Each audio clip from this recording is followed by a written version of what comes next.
ಮುಂದಿನ ವಚನಗಳು ದೇವರವು. ನಾನು ಆಲೋಚನೆ ಮಾಡ್ಕೊಂಡು ಬಂದಿಲ್ಲ. ಇಲ್ಲಿಂದ ಹೋಗೋಕ್ಕಿಂತ ಮುಂಚೆ ನಿಮ್ಗೆ ಆಶೀರ್ವಾದ ಆಗಬೇಕು. ಹೌದಾ? ಪ್ರಕಟಣೆ ಗ್ರಂಥ 12ನೇ 13, 14, 15, 16, 17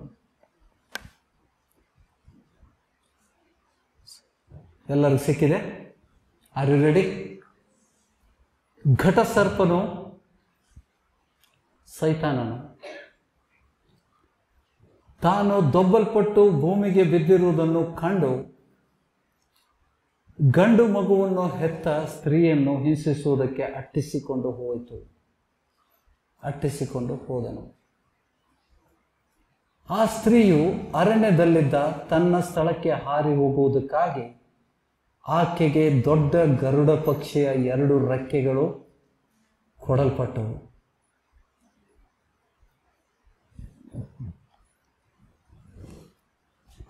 ಆ ಸ್ತ್ರೀಗೆ, ಗಂಡು ಮಗುವನ್ನು ಹೆತ್ತ ಸ್ತ್ರೀಗೆ,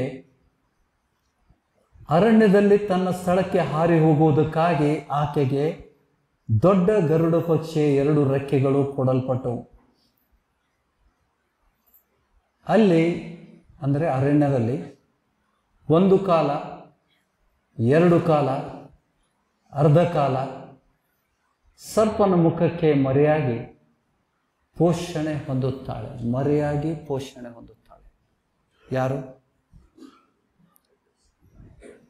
ಆ ಸ್ತ್ರೀ, ಗಂಡು ಮಗುವನ್ನು ಹೆತ್ತ ಸ್ತ್ರೀ. 15ನೇ ವಚನ.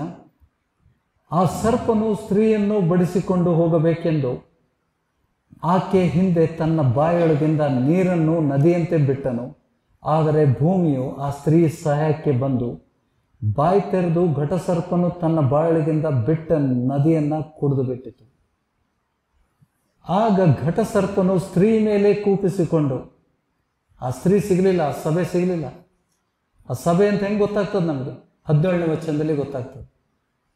ಆಗ ಘಟಸರ್ಪನು ಸ್ತ್ರೀಯ ಮೇಲೆ ಕೋಪಿಸಿಕೊಂಡು ಆಕೆಯ ಸಂತಾನದವರಲ್ಲಿ ಉಳಿದವರ ಮೇಲೆ, ಅಂದರೆ ದೇವರ ಆಜ್ಞೆಗಳನ್ನು ಕೈಕೊಂಡು ನಡೆದು ಯೇಸುವಿನ ವಿಷಯವಾದ ಸಾಕ್ಷಿಯನ್ನು ಹೇಳಿರುವವರ ಮೇಲೆ ಯುದ್ಧ ಮಾಡುವುದಕ್ಕೆ ಹೊರಟು ಸಮುದ್ರ ತೀರದ ಮರಳಿನ ಮೇಲೆ ನಿಂತನು. ಆಮೇನ್. ಈ ವಚನ ನಾವು ಎಷ್ಟೋ ಬಾರಿ ಓದಿದ್ದೇವೆ. ಎಷ್ಟು ಬಾರಿ ಓದಿದ್ದೀರಿ? ಸಭೆಯಲ್ಲಿ ಎಷ್ಟೋ ಬಾರಿ ಓದಿದ್ದೇವೆ, ಹೌದಾ? ಇಲ್ಲಿ 2 ವಿಷಯಗಳುಂಟು. ಸ್ತ್ರೀ ಸಂತಾನ ಅಲ್ಲ, ಘಟಸರ್ಪ ಅಂತಂದ್ರೆ ಇಲ್ಲಿ ಘಟಸರ್ಪ ಇದ್ದಾನೆ, ಆ ಸಭೆ ಉಂಟು. ಗಂಡು ಮಗುವನ್ನು ಹೆತ್ತ ಸ್ತ್ರೀ ಯಾರು?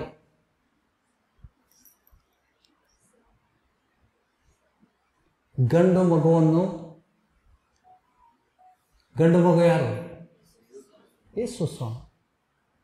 ಸಭೆಗೆ ಮೊದಲು ಶಿರಸ್ಸು ಯಾರು? ದೊಡ್ಡವನಿರ್ತಾನ, ಸಣ್ಣವನಿರ್ತಾನೆ. ಗಂಡು ಮಗು ಹೆತ್ತಂತ ಸ್ತ್ರೀ ಸಭೆ.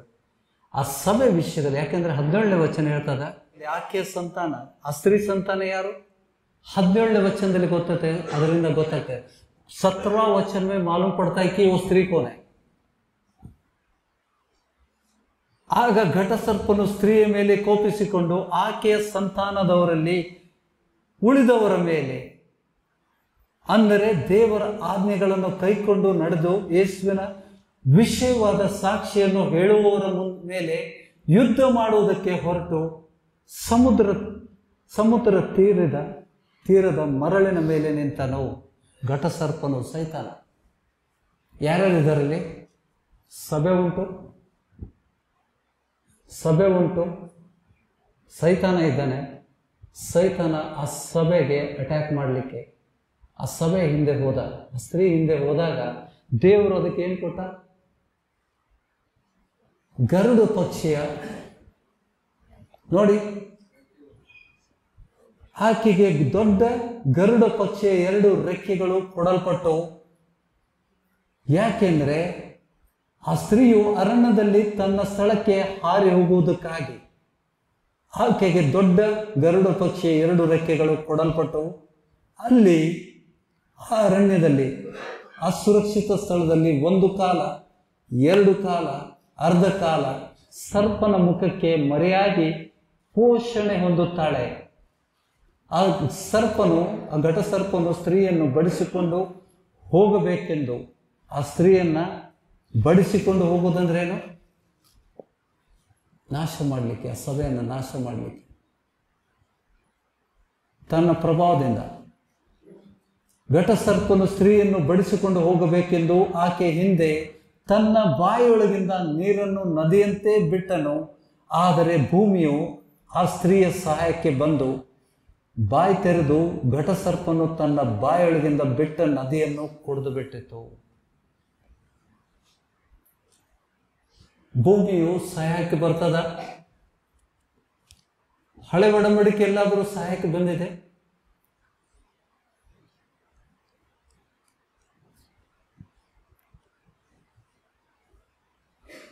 ಭೂಮಿ ಆ ಸ್ತ್ರೀ ಸಹಾಯಕ್ಕೆ ಬಂದು ಬಾಯಿ ತೆರೆದು ಘಟ ಸರ್ಪನು ತನ್ನ ಬಾಯೊಳಗಿಂದ ಬಿಟ್ಟ ನದಿಯನ್ನು ಕುಡಿದು ಬಿಟ್ಟಿತು. ಆಗ ಘಟ ಸರ್ಪನು ಸ್ತ್ರೀಯ ಮೇಲೆ ಕೋಪಿಸಿಕೊಂಡು ಆ ಸ್ತ್ರೀಗೆ ಹಿಂಸೆ ಮಾಡ್ಲಿಕ್ಕೆ ಆಗಲಿಲ್ಲ. ಯಾಕೆಂದ್ರೆ ಅದಕ್ಕೆ ಗರುಡ ಪಕ್ಷಿಯ ದೊಡ್ಡ 2 ರೆಕ್ಕೆಗಳು ಕೊಡಲ್ಪಟ್ಟಿತು. ಗ್ರಹಿಸ್ತಾ ಇದ್ದೀರಾ? ಈಗ ನಾವೆಲ್ಲಿರಬೇಕು?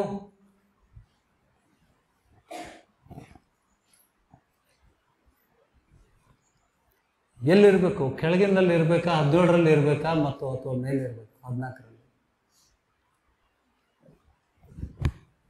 42 ತಿಂಗಳು, 3.5 ವರ್ಷ ಹಿಂಸೆ ಯಾವಾಗ ಆಗ್ತದ?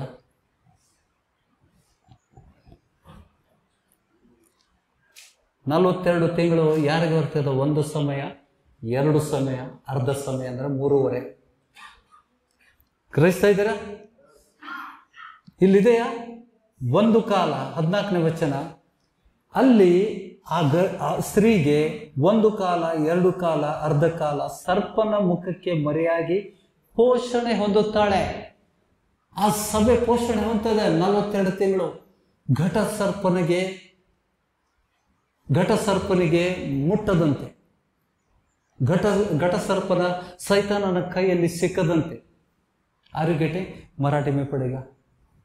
या स्त्रीने रानात आपल्या ठिकाणाकडे वळून जावे म्हणून तिला मोठ्या गरुडाचे 2 पंख देण्यात आले होते.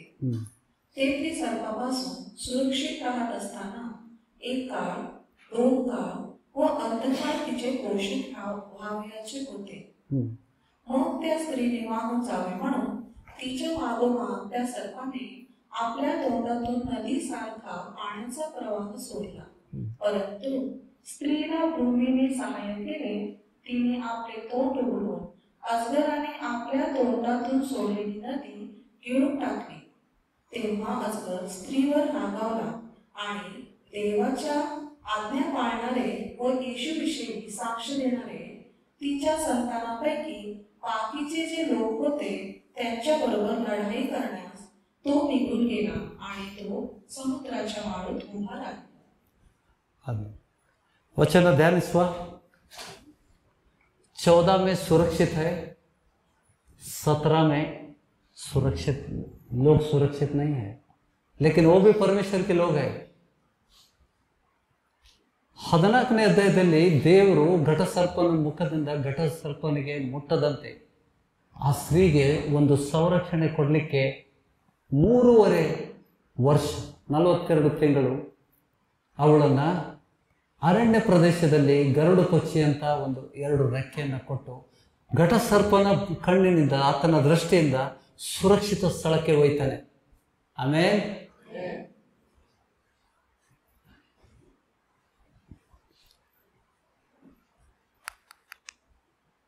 13ನೇ ಅಧ್ಯಾಯ 4ನೇ ವಚನ. 13ನೇ ಅಧ್ಯಾಯ ಯಾರ ವಿಷಯದಲ್ಲಿ? ಕ್ರಿಸ್ತ ವಿರೋಧಿಯ ವಿಷಯದಲ್ಲಿ. 13ನೇ ಅಧ್ಯಾಯ ಅಲ್ಲೇ ಇದೆಯಲ್ಲ. 13ನೇ ಅಧ್ಯಾಯ 4ನೇ ವಚನದಿಂದ ನೋಡ್ತೇವೆ ನಾವು. ಘಟಸರ್ಪನು ಆ ಮೃಗಕ್ಕೆ ಅಧಿಕಾರವನ್ನು, ಕ್ರಿಸ್ತ ವಿರೋಧಿ ಮೃಗ ಅಂತಂದ್ರೆ ಒಂದು ದೇಶವನ್ನು ಆಳುವಂತ ಒಂದು ದೇಶವನ್ನು ಅಧಿಕಾರ ಹೊಂದಿದಂಥ ಒಬ್ಬ ಅರಸ.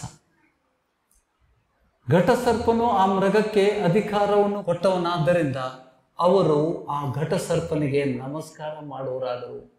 ಇದಲ್ಲದೆ ಆ ಮೃಗಕ್ಕೂ ನಮಸ್ಕಾರ ಮಾಡಿ, ಈ ಮೃಗಕ್ಕೆ ಸಮಾನರು ಯಾರು, ಇದರ ಮೇಲೆ ಯುದ್ಧ ಮಾಡುವುದಕ್ಕೆ ಯಾರು ಶಕ್ತರು? ಘಟಸರ್ಪನನ್ನ, ಕ್ರಿಸ್ತ ವಿರೋಧಿಯನ್ನ, ಅಧರ್ಮ ಸ್ವರೂಪನನ್ನ ಹಿಂಬಾಲಿಸುವಂತ ಜನರು ಹೇಳ್ತಾ ಇದ್ದಾರೆ.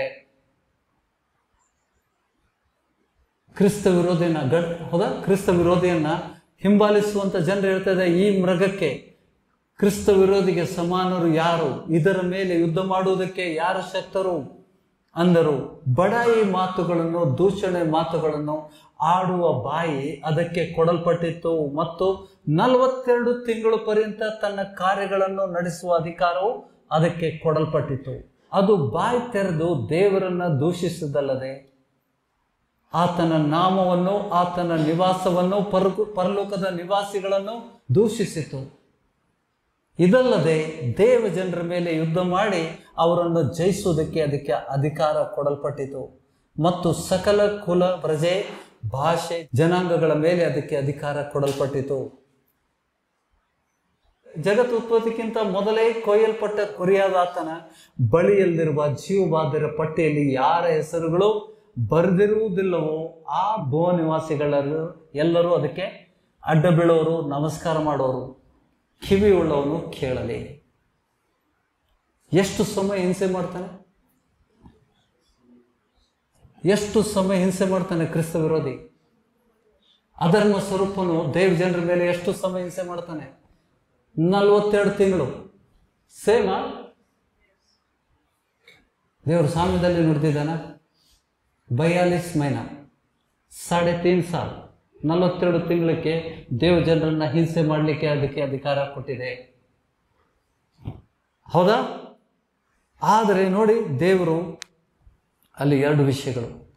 ಒಂದು ಕಡೆ ಆ ಸಭೆಯನ್ನ ದೇವರು ತನ್ನ ಸಭೆಗೆ ಗರುಡ ಪಕ್ಷಿಯ 2 ರೆಕ್ಕೆಗಳನ್ನು ಕೊಟ್ಟು ಸುರಕ್ಷಿತವಾದ ಸ್ಥಳಕ್ಕೆ ಒಯ್ದಿದ್ದಾರೆ. ಅದು ಆ ಸ್ತ್ರೀ ಅವನು ಮುಟ್ಲಿಕ್ಕಾಗಲಿಲ್ಲ. ಸೈತಾನ ಅದನ್ನು ಪ್ರಯತ್ನ ಮಾಡಿದನ. ತನ್ನ ಬಾಯಿಂದ ನೀರನ್ನು ಬಿಟ್ಟ, ಭೂಮಿ ಬಂದು ಆ ನೀರನ್ನು ನುಂಗಿ ಸಹಾಯ ಮಾಡ್ತು, ಆ ಸ್ತ್ರೀಗೆ ಸಹಾಯ ಮಾಡ್ತು. ಭೂಮಿಗೆ ಅಪ್ಪಣೆ ಕೊಟ್ಟವನು ಯಾರು? ಬಾಯಿ ತೆರೆದು ನೀರು ನುಂಗ್ಲಿಕ್ಕೆ. ಆ ನೀರು ಮುಟ್ಟಂತಂದ್ರೆ ಸಭೆ ತೊಳೆದೋಗ್ತಿತ್ತು. ಆ ನೀರು ಜನಸಮೂಹ. 17ನೇ ಅಧ್ಯಾಯ 15ನೇ ವಚನದಲ್ಲಿ ಬಹಳ ನೀರುಗಳ ಮೇಲೆ ವಾಸಿಸಿರುವ ಆ ಜಾರ ಸ್ತ್ರೀಗೆ ಯಾರು ಅಂತ ನಾನು ನಿನಗೆ ತೋರಿಸ್ತೇನೆ ಅಂತ ಹೇಳೋದ. ಅನೇಕ ಜನಾಂಗಗಳು, ಅನೇಕ ಭಾಷೆಗಳನ್ನು ಆಡುವಂಥ ಜನರು ಆ ಸಭೆ ಮೇಲೆ ಹಿಂಸೆ ಮಾಡ್ತಾರೆ. ಗ್ರಹಿಸ್ತಾ ಇದ್ದೀರಾ? ಆದರೆ ಭೂಮಿ ಬಾಯಿ ತೆರೆದು ಆ ನೀರನ್ನ ಕುಡಿದು ಬಿಡ್ತು. ಮೋಶೆಯ ಸಮಯದಲ್ಲಿ ಮೋಶೆ ವಿರುದ್ಧ ಗುಣಗಟ್ಟಿದ್ದ ಕೋರಹ, ದಾತಾನ್, ಅಭಿರಾಮರು ಮತ್ತು ಆ 250 ಜನರಿಗೆ ಭೂಮಿ ಬಾಯಿ ತೆರೆದವ್ರನ್ನ, ಜಲ ಸಮೇತ ಜೀವಂತ ಬಾಯಿ ತೆರೆದವ್ರನ್ನ ಮುಚ್ಚಿಬಿಡ್ತು. ಎಲ್ಲೋದ್ರವರು? ಜೀವಂತ ಪಾತಾಳಕ್ಕೆ ಹೋದ್ರಂತ ವಚನ ಇರ್ತದೆ. ये पढ़े हैं हमने, ये हुआ है पहले. जो भी घटना होने जा रहे हैं इस अंत्य समय में, उसके बारे में उदाहरण है, ಸಾಕ್ಷ್ಯ ಅದು. ಅದರೊಳಗೆ ನಮ್ಗೆ ಗೊತ್ತಾಗೋದಿಲ್ಲ ಏನಾಗ್ತದೆ. ಭೂಮಿ ಬಾಯಿ ತೆರೀತು. ಆ ಘಟಸರ್ಪನನ್ನ, ಅಧರ್ಮ ಸ್ವರೂಪನನ್ನು ಹಿಂಬಾಲಿಸುವಂತ ಜನರು ದೇವ್ ಜನರ ಮೇಲೆ ಯುದ್ಧ ಮಾಡುವಂತ ಸಮಯದಲ್ಲಿ 3.5 साल का समय पर युद्ध कर रहे, कठिन युद्ध है. लेकिन यहाँ पे 2 चीज हम सीखने को मिल रही है. ये कह रहा है कि सुरक्षित जगह दिया गया है, और दूसरी देखते हैं वो ना मिलते ही उस स्त्री को कुछ नहीं कर पाया शैतान. तो उसके पीछे किसको पीछे गए? दो तरह के लोग हैं सभा में. कहाँ रहना चाहते हैं? पहले तक यू कैन बी प्रोटेक्टेड.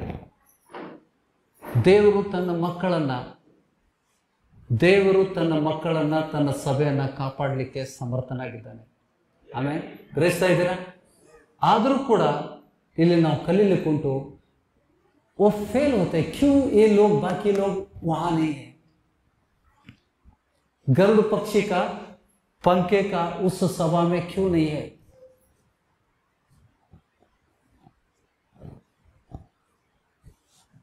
वो भी लोग, वो भी सभा के लोग हैं, ये भी परमेश्वर की आज्ञा का पालन करने वाले लोग हैं, लेकिन शैतान उनको छूता है। 2 ಭಾಗ ಉಂಟ 17ನೇ ವಚನದಲ್ಲಿ ಆ ಸೈತಾನ ಯಾರೆಂಬಲ್ಲಿ ಹೋಗ್ತಾ ಇದೆ? ದೇವರ ಆಜ್ಞೆಗಳನ್ನ ಯೇಸುವಿನ ವಿಷಯದಲ್ಲಿ ಸಾಕ್ಷಿ ಆ ಜನರು ಉದಾರ, ಅಂದ್ರೆ ಆ ಸ್ತ್ರೀ ಸಂತಾನ, ಆ ಸಭೆ ಸಂತಾನದ ಹಿಂದೆ ಸೈತಾನ ಹೋಗ್ತಾ ಇದ್ದಾನೆ. ಅಲ್ಲಿ ಸುರಕ್ಷತೆ ಇಲ್ಲ. ನಾವು ಎಷ್ಟೋ ಬಾರಿ ಓದಿದ್ದೇವೆ.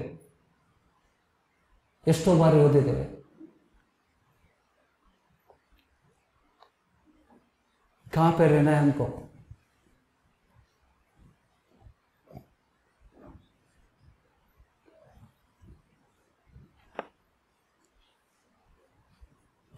ನಾವು ಧರ್ಮವನ್ನು ಆಚರಿಸ್ತಾ ಇದ್ದೇವಾ? ನೀತಿಯನ್ನ ಅನುಸರಿಸುವನು ನಿತ್ಯ ಜೀವ ಹೊಂತಾನೆ. ನೀತಿಯನ್ನು ಅನುಸರಿಸುವನು, the one who practices righteousness is born of God. ದೇವರಿಂದ ಹುಟ್ಟಿದವನು, ನೀತಿಯನ್ನು ಅನುಸರಿಸುವನು ದೇವರಿಂದ ಹುಟ್ಟುತ್ತಾನೆ ಅಂತ ವಚನ ಇದೆ. ಸ್ವಲ್ಪ ನೋಡಿ, ಯೋಹಾನನ ಪತ್ರಿಕೆ 2:29. ಯೋಹಾನ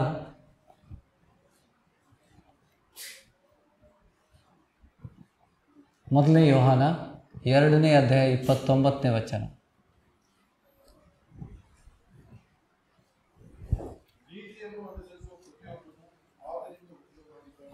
ದೇವರಿಂದ ಹುಟ್ಟುವನು ಹೇಗೆ ಹುಡ್ತಾನೆ? ದೇವರ ನೀತಿಯನ್ನು ಅನುಸರಿಸೋರು ಒಬ್ಬರಿದ್ದಾರೆ, ಅವರು ದೇವರಿಂದ ಹುಡ್ತಾರೆ. They will be born again, they will receive the Holy Spirit. ನೀತಿಯನ್ನು ಅನುಸರಿಸೋರು ಇದ್ದಾರಲ್ಲ, ಯೇಸು ಸ್ವಾಮಿ ಸಮಯದಲ್ಲಿ ಇದ್ರ ನೀತಿಯನ್ನು ಅನುಸರಿಸೋರು ಇದ್ರು, ಯಹೂದ್ಯರು. ದೇವರ ವಾಕ್ಯವನ್ನು ಕೇಳಿ ದೇವರ ಆಜ್ಞೆಗೆ ಒಳಗಾದವರು ಇದ್ರು, ಯಹೂದ್ಯರು. ನೀತಿಯನ್ನು ಅನುಸರಿಸದೆ ಧರ್ಮವನ್ನು ಆಚರಿಸೋರು ಇದ್ರು. Are we practising? ನಾವು ಧರ್ಮವನ್ನು ಆಚರಣೆ ಮಾಡ್ತಾ ಇದ್ದೇವಾ ಅಥವಾ ನಾವು ನೀತಿಯನ್ನ ಅನುಸರಿಸ್ತಾ ಇದ್ದೇವೆ?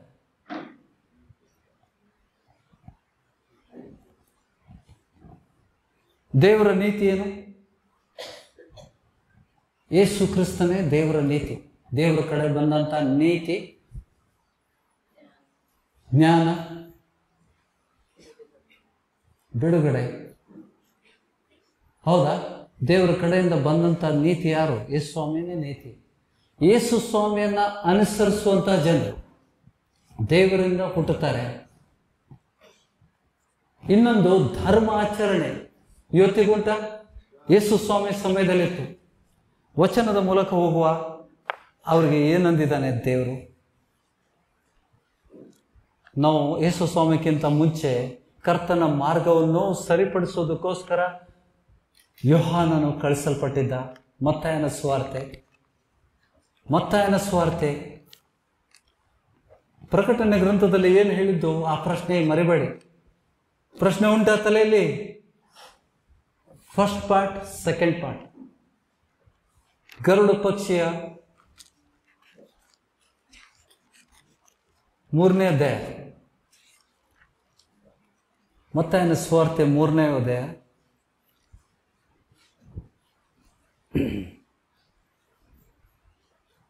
ಮೊದಲನೇ ವಚನದಿಂದ ಓದುವ.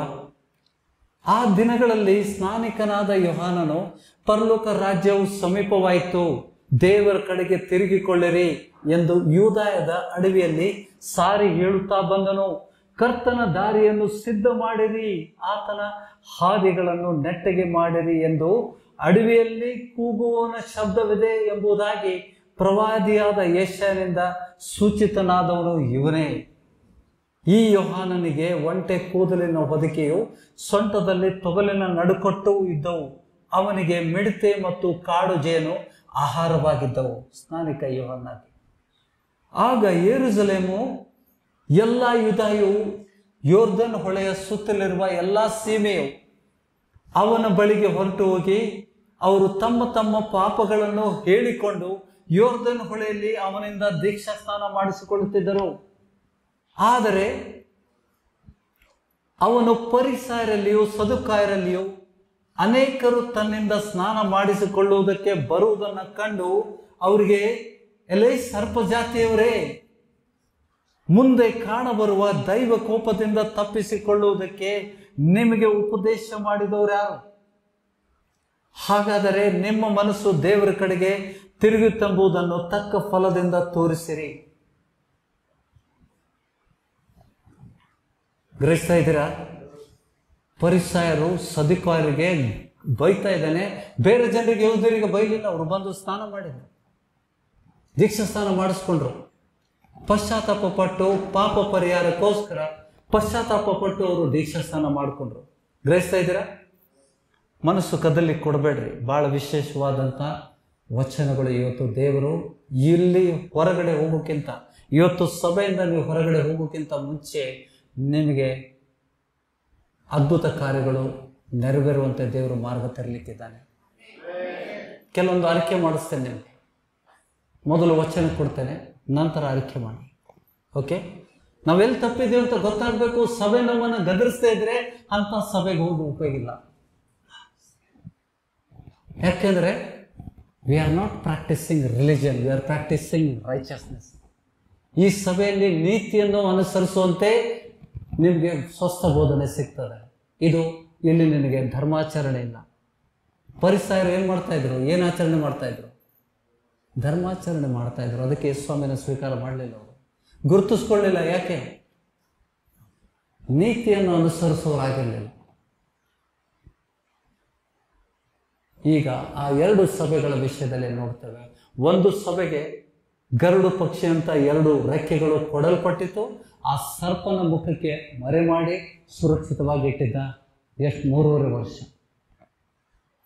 ಸೈತಾನ ಸಭೆ ಮೇಲೆ ಮುಟ್ಟದಂತೆ, ಆ ಸಭೆಗೆ ಮುಟ್ಟದಂತೆ ದೇವರು ಅಲ್ಲಿ ಜನರನ್ನ 3.5 ವರ್ಷ ಸುರಕ್ಷಿತವಾಗಿ ಇಟ್ಟಿದ್ದಾನೆ. ಇನ್ನೊಂದುಂಟು, ಅವರು ಯೇಸು ಅನ್ನೋರು. ಸೈತಾನ ಅವರ ಹಿಂದೆ ಹೋಯಿತು. ಯಾಕೆ ಅವರಲ್ಲಿರಲಿಲ್ಲ?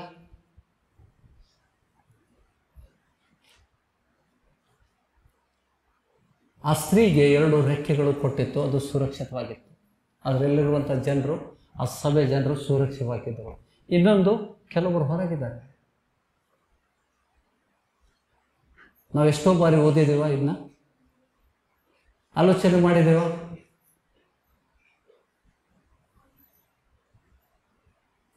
ಎಲ್ಲ ಯಹೂದಿಯರೇ. ಏನು ಹೇಳ್ತಾನೆ 5:6 ಆಗ ಯೆರೂಸಲೇಮು ಎಲ್ಲ ಯೂದಾಯವು ಸಮಸ್ತ ಯೆರೂಸಲೇಮ್, ಯೋರ್ದಾನ್ ಹೊಳೆಯ ಸುತ್ತಲಿರುವ ಎಲ್ಲ ಸೀಮೆಯು ಅವನ ಬಳಿಗೆ, ಯೋಹಾನನ ಬಳಿಗೆ, ಸ್ನಾನಿಕ ಯೋಹಾನನ ಬಳಿಗೆ ಹೊರಟೋಗಿ ಅವರು ತಮ್ಮ ತಮ್ಮ ಪಾಪಗಳನ್ನು ಹೇಳಿಕೊಂಡು ಯೋರ್ದಾನ್ ಹೊಳೆಯಲ್ಲಿ ಅವನಿಂದ ದೀಕ್ಷಾ ಸ್ನಾನ ಮಾಡಿಸಿಕೊಳ್ಳುತ್ತಿದ್ದರು. ಲೇಕಿನ್, ಈ ಶಬ್ದ ಎಷ್ಟು ಕಡೆ ಬಳಸಿದ್ದಾನೆ? ಆದರೆ ಅವನು ಫರಿಸಾಯರಲ್ಲಿಯೂ ಸದುಕಾಯರಲ್ಲಿಯೂ ಅನೇಕರು ತನ್ನಿಂದ ಸ್ನಾನ ಮಾಡಿಸಿಕೊಳ್ಳುವುದಕ್ಕೆ ಬರುವುದನ್ನು ಕಂಡು ಅವರಿಗೆ, ಎಲೈ ಸರ್ಪ ಜಾತಿಯವರೇ, ಮುಂದೆ ಕಾಣಬರುವ ದೈವ ಕೋಪದಿಂದ ತಪ್ಪಿಸಿಕೊಳ್ಳುವುದಕ್ಕೆ ನಿಮಗೆ ಉಪದೇಶ ಮಾಡಿದವರ್ಯಾರು?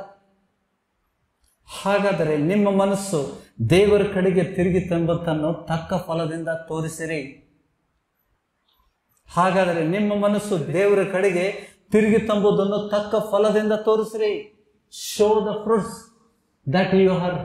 ನೀವು ದೇವರ ಕಡೆ ತಿರುಗಿದ್ದೀರ ಅಂತ ಹೇಳ್ಬಿಟ್ಟು ಅದಕ್ಕೆ ಫಲ ಉಂಟು. ನಾವು ನಿಜವಾಗಲೂ ದೇವರ ಕಡೆ ತಿರುಗಿದ್ದೀವಿ ಅನ್ನೋದಕ್ಕೆ ನಮ್ಮಲ್ಲಿ ಫಲಗಳು ಕಂಡು ಬರಬೇಕು. ಯಾಕೆ ಫರಿಸಾಯರಿಗೆ ಮತ್ತು ಸದುಕಾಯರಿಗೆ ಸರ್ಪ ಜಾತಿಯವರೇ ಅಂತಂದ?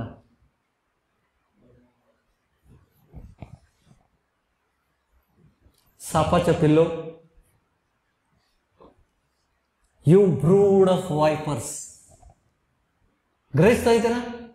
ಬ್ರೂಡ್ ಅಂದ್ರೆ ಏನು? सापाचे पिल्लू.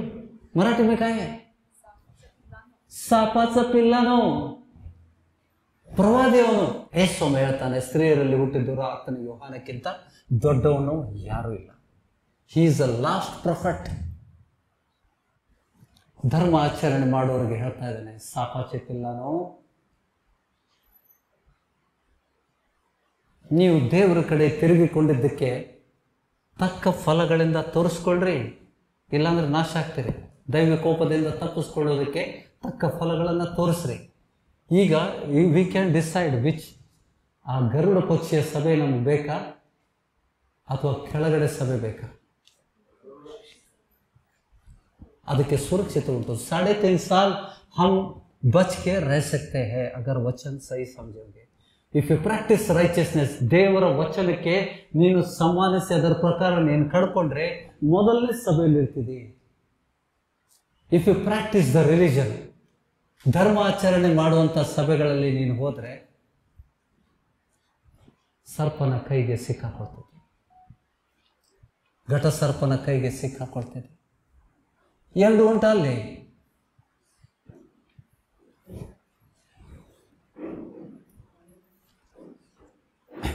ಯೋಹಾನನ ಸುವಾರ್ತೆ 8ನೇ ಅಧ್ಯಾಯ. ಯಹೂದ್ಯರಿಗೆ ಯೇಸು ಸ್ವಾಮಿ ಬೋಧಿಸ್ತಾ ಇದ್ದಾನೆ. ಅದರಲ್ಲಿ ಕೆಲವೊಬ್ರು ನಂಬಿದ್ರು, ಕೆಲವೊಬ್ರು ವಾದ ತರ್ಕ ಮಾಡ್ತಾ ಇದ್ರು.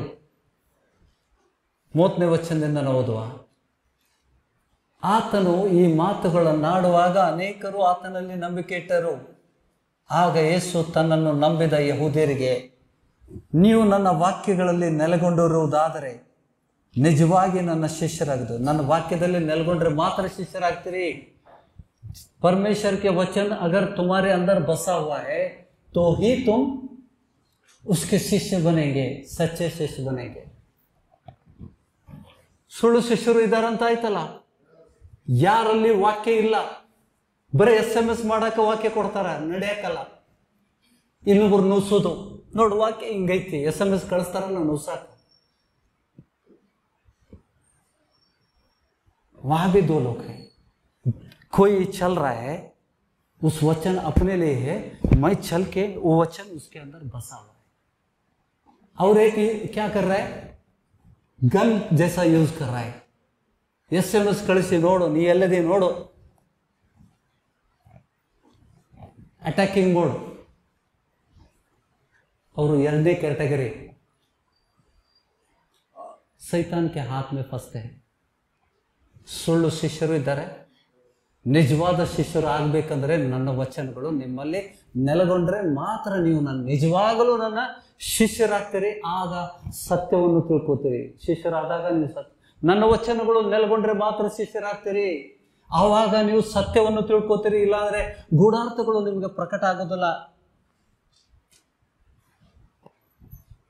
ನಾವು ಕಾದಂಬರಿ ಓದ್ತಾ ಇಲ್ಲ, ದೇವರ ವಾಕ್ಯ, ಈ ಸ್ವಾಮಿ ನುಡಿದಂಥ ವಚನಗಳು. ಪರಿಸರಿಗೆ ಹೇಳ್ತಾ ಇದ್ದಾನೆ, ಹೌದಾ? ಯಾರಿಗೆ ಹೇಳ್ತಾ ಇದ್ದಾನೆ? ಯಹೂದ್ಯರಿಗೆ ಹೇಳ್ತಾ ಇದ್ದಾನೆ. ನಿಜವಾಗ್ಲೂ ನನ್ನ ಶಿಷ್ಯರಾಗಿದ್ದು ಸತ್ಯವನ್ನು ತಿಳಿದುಕೊಳ್ಳಿರಿ ಮತ್ತು ಸತ್ಯವು ನಿಮ್ಮನ್ನು ಬಿಡುಗಡೆ ಮಾಡುವುದು ಎಂದು ಹೇಳಿದನು. ಸೈತಾನನ ಕಡೆಯಿಂದ ಬಿಡುಗಡೆ ಬೇಕು ಅಂತಂದ್ರೆ ದೇವರ ವಾಕ್ಯ ನಾವು ಕೈಗೊಂಡು ನಡಿಬೇಕು. ಆಗ ಸತ್ಯ, ಆ ವಚನಗಳು ನಿನ್ನಲ್ಲಿ ನೆಲೆಗೊಂಡು ಅದನ್ನು ಕೈಗೊಂಡು ನಡಿಬೇಕು. वचन के अनुसरण करने से ही तुम सच्चे शिष्य बनते हो और सत्य जानते हो. क्योंकि अंदर कौन है? मेरे वचन अगर तुम्हारे अंदर बने हुए हैं, बसे हुए हैं, तुम चल रहे हो उसके अनुसार, तो ही मैं तुम्हारे अंदर बसूंगा. अंदर बस के क्या करता है? ನನ್ನ ವಾಕ್ಯಗಳನ್ನು ನೀನು ಕೈಗೊಂಡು ನಡೀತಾ ಇದೆಯಾ, ಅದಕ್ಕೆ ನಾನು ಒಳಗೆ ಬರ್ತೇನೆ. ಯೇಸು ಸ್ವಾಮಿ ಪವಿತ್ರ in the form of the holy spirit. It is the spirit of Christ. ಯಾರಲ್ಲಿ ಕರ್ತನ ಆತ್ಮ ಇಲ್ಲ ಅವನು ಕ್ರಿಸ್ತನಿಗೆ ಸಂಬಂಧಪಟ್ಟವನೇ ಅಲ್ಲ. ಯಾವಾಗ ಪವಿತ್ರ ಆತ್ಮನು ಒಳಗಡೆ ಬಂದು ನೆಲೆಗೊಳ್ತಾನೆ, ಹಿ ಟೀಚಸ್ ಯು. ಗ್ರಹಿಸ್ತಾ ಇದ್ದೀರಾ? ಆತನು ಒಳಗಡೆ ಬಂದು ನಿಮ್ಮನ್ನು ಬೋಧಿಸ್ತಾನೆ. ಆ ವಚನಗಳ ಗೂಢಾರ್ಥಗಳನ್ನು ನಿಮಗೆ ತಿಳಿಯಪಡಿಸ್ತಾನೆ. ಆಗ ಸಜೀವ ವಾಕ್ಯಗಳು ನಿಮ್ಮಲ್ಲಿ ಬಿತ್ತಲ್ಪಟ್ಟಾಗ ನಿಮಗೆ ಬಿಡುಗಡೆ ಆಗ್ತದೆ. ಆಗ ನೀವು ಸತ್ಯವನ್ನು ತಿಳ್ಕೊಳ್ಳಿರಿ ಮತ್ತು ಸತ್ಯವು ನಿಮ್ಮನ್ನು ಬಿಡುಗಡೆ ಮಾಡುವುದು. ಆಮೇಲೆ ಸಜೀವ ವಾಕ್ಯಗಳಿಂದಲೇ ನಮಗೆ ಬಿಡುಗಡೆ ಆಗ್ತದ. ನೀ ಸಾಮ್ಯದಲ್ಲಿ ನೋಡಿದ್ದಾನೆ, Jesus spoke everything in parable. Yesu Swami ಎಲ್ಲವನ್ನು ಸಾಮ್ಯ ರೂಪದಲ್ಲಿ ನುಡಿದಿದ್ದಾನೆ. ಸಾಮ್ಯ ಇಲ್ಲದೆ ಒಂದನ್ನು ಮಾತಾಡಲಿಲ್ಲ. If you don't understand the parable then you are gone. ಹೆಸರಿಗೆ ಮಾತ್ರ ಕ್ರೈಸ್ತರಾಗಿ ಉಳ್ಕೋತೇವೆ ನಾವು. ಇವತ್ತಿಗೂ ಎಷ್ಟೋ ಸಾಮ್ಯಗಳು ಪ್ರಕಟ ಆಗ್ತಾ ಇಲ್ಲ ಸಭೆಗಳಿಗೆ. ಸಾಮ್ಯದ ಅರ್ಥವನ್ನು ತಿಳ್ಕೊಳ್ಳುವ ಅಧಿಕಾರ, ಆ ವರ ನಿಮಗೆ ಮಾತ್ರ ಕೊಡಲ್ಪಟ್ಟಿದೆ ಅಂತ ಶಿಷ್ಯರಿಗೆ ಹೇಳ್ತಾ ಇದ್ದಾನೆ. ಎಲ್ಲರಿಗಲ್ಲ ಅದು. ನೀನು 100 ವರ್ಷ ಸಭೆ ನಡೆಸ್ಬೋದು, 50 ವರ್ಷ ನಡಿಬೋದು, ಅದರಿಂದ ನಿನಗೆ ಸಾಮ್ಯ ಅರ್ಥ ಆಗೋದಿಲ್ಲ. ನಾಟ್ ಆನ್ ನಿನ್ನ ಕೂದಲು ಬೆಳ್ಳದಂಗಲ್ಲ ಅದು. ದೇವರ ಆತ್ಮನು ಒಳಗಡೆ ಬಂದಾಗ ಮಾತ್ರ ನಿನಗೆ ಸಾಮ್ಯದ ಅರ್ಥ ಗೊತ್ತಾಗ್ತದೆ.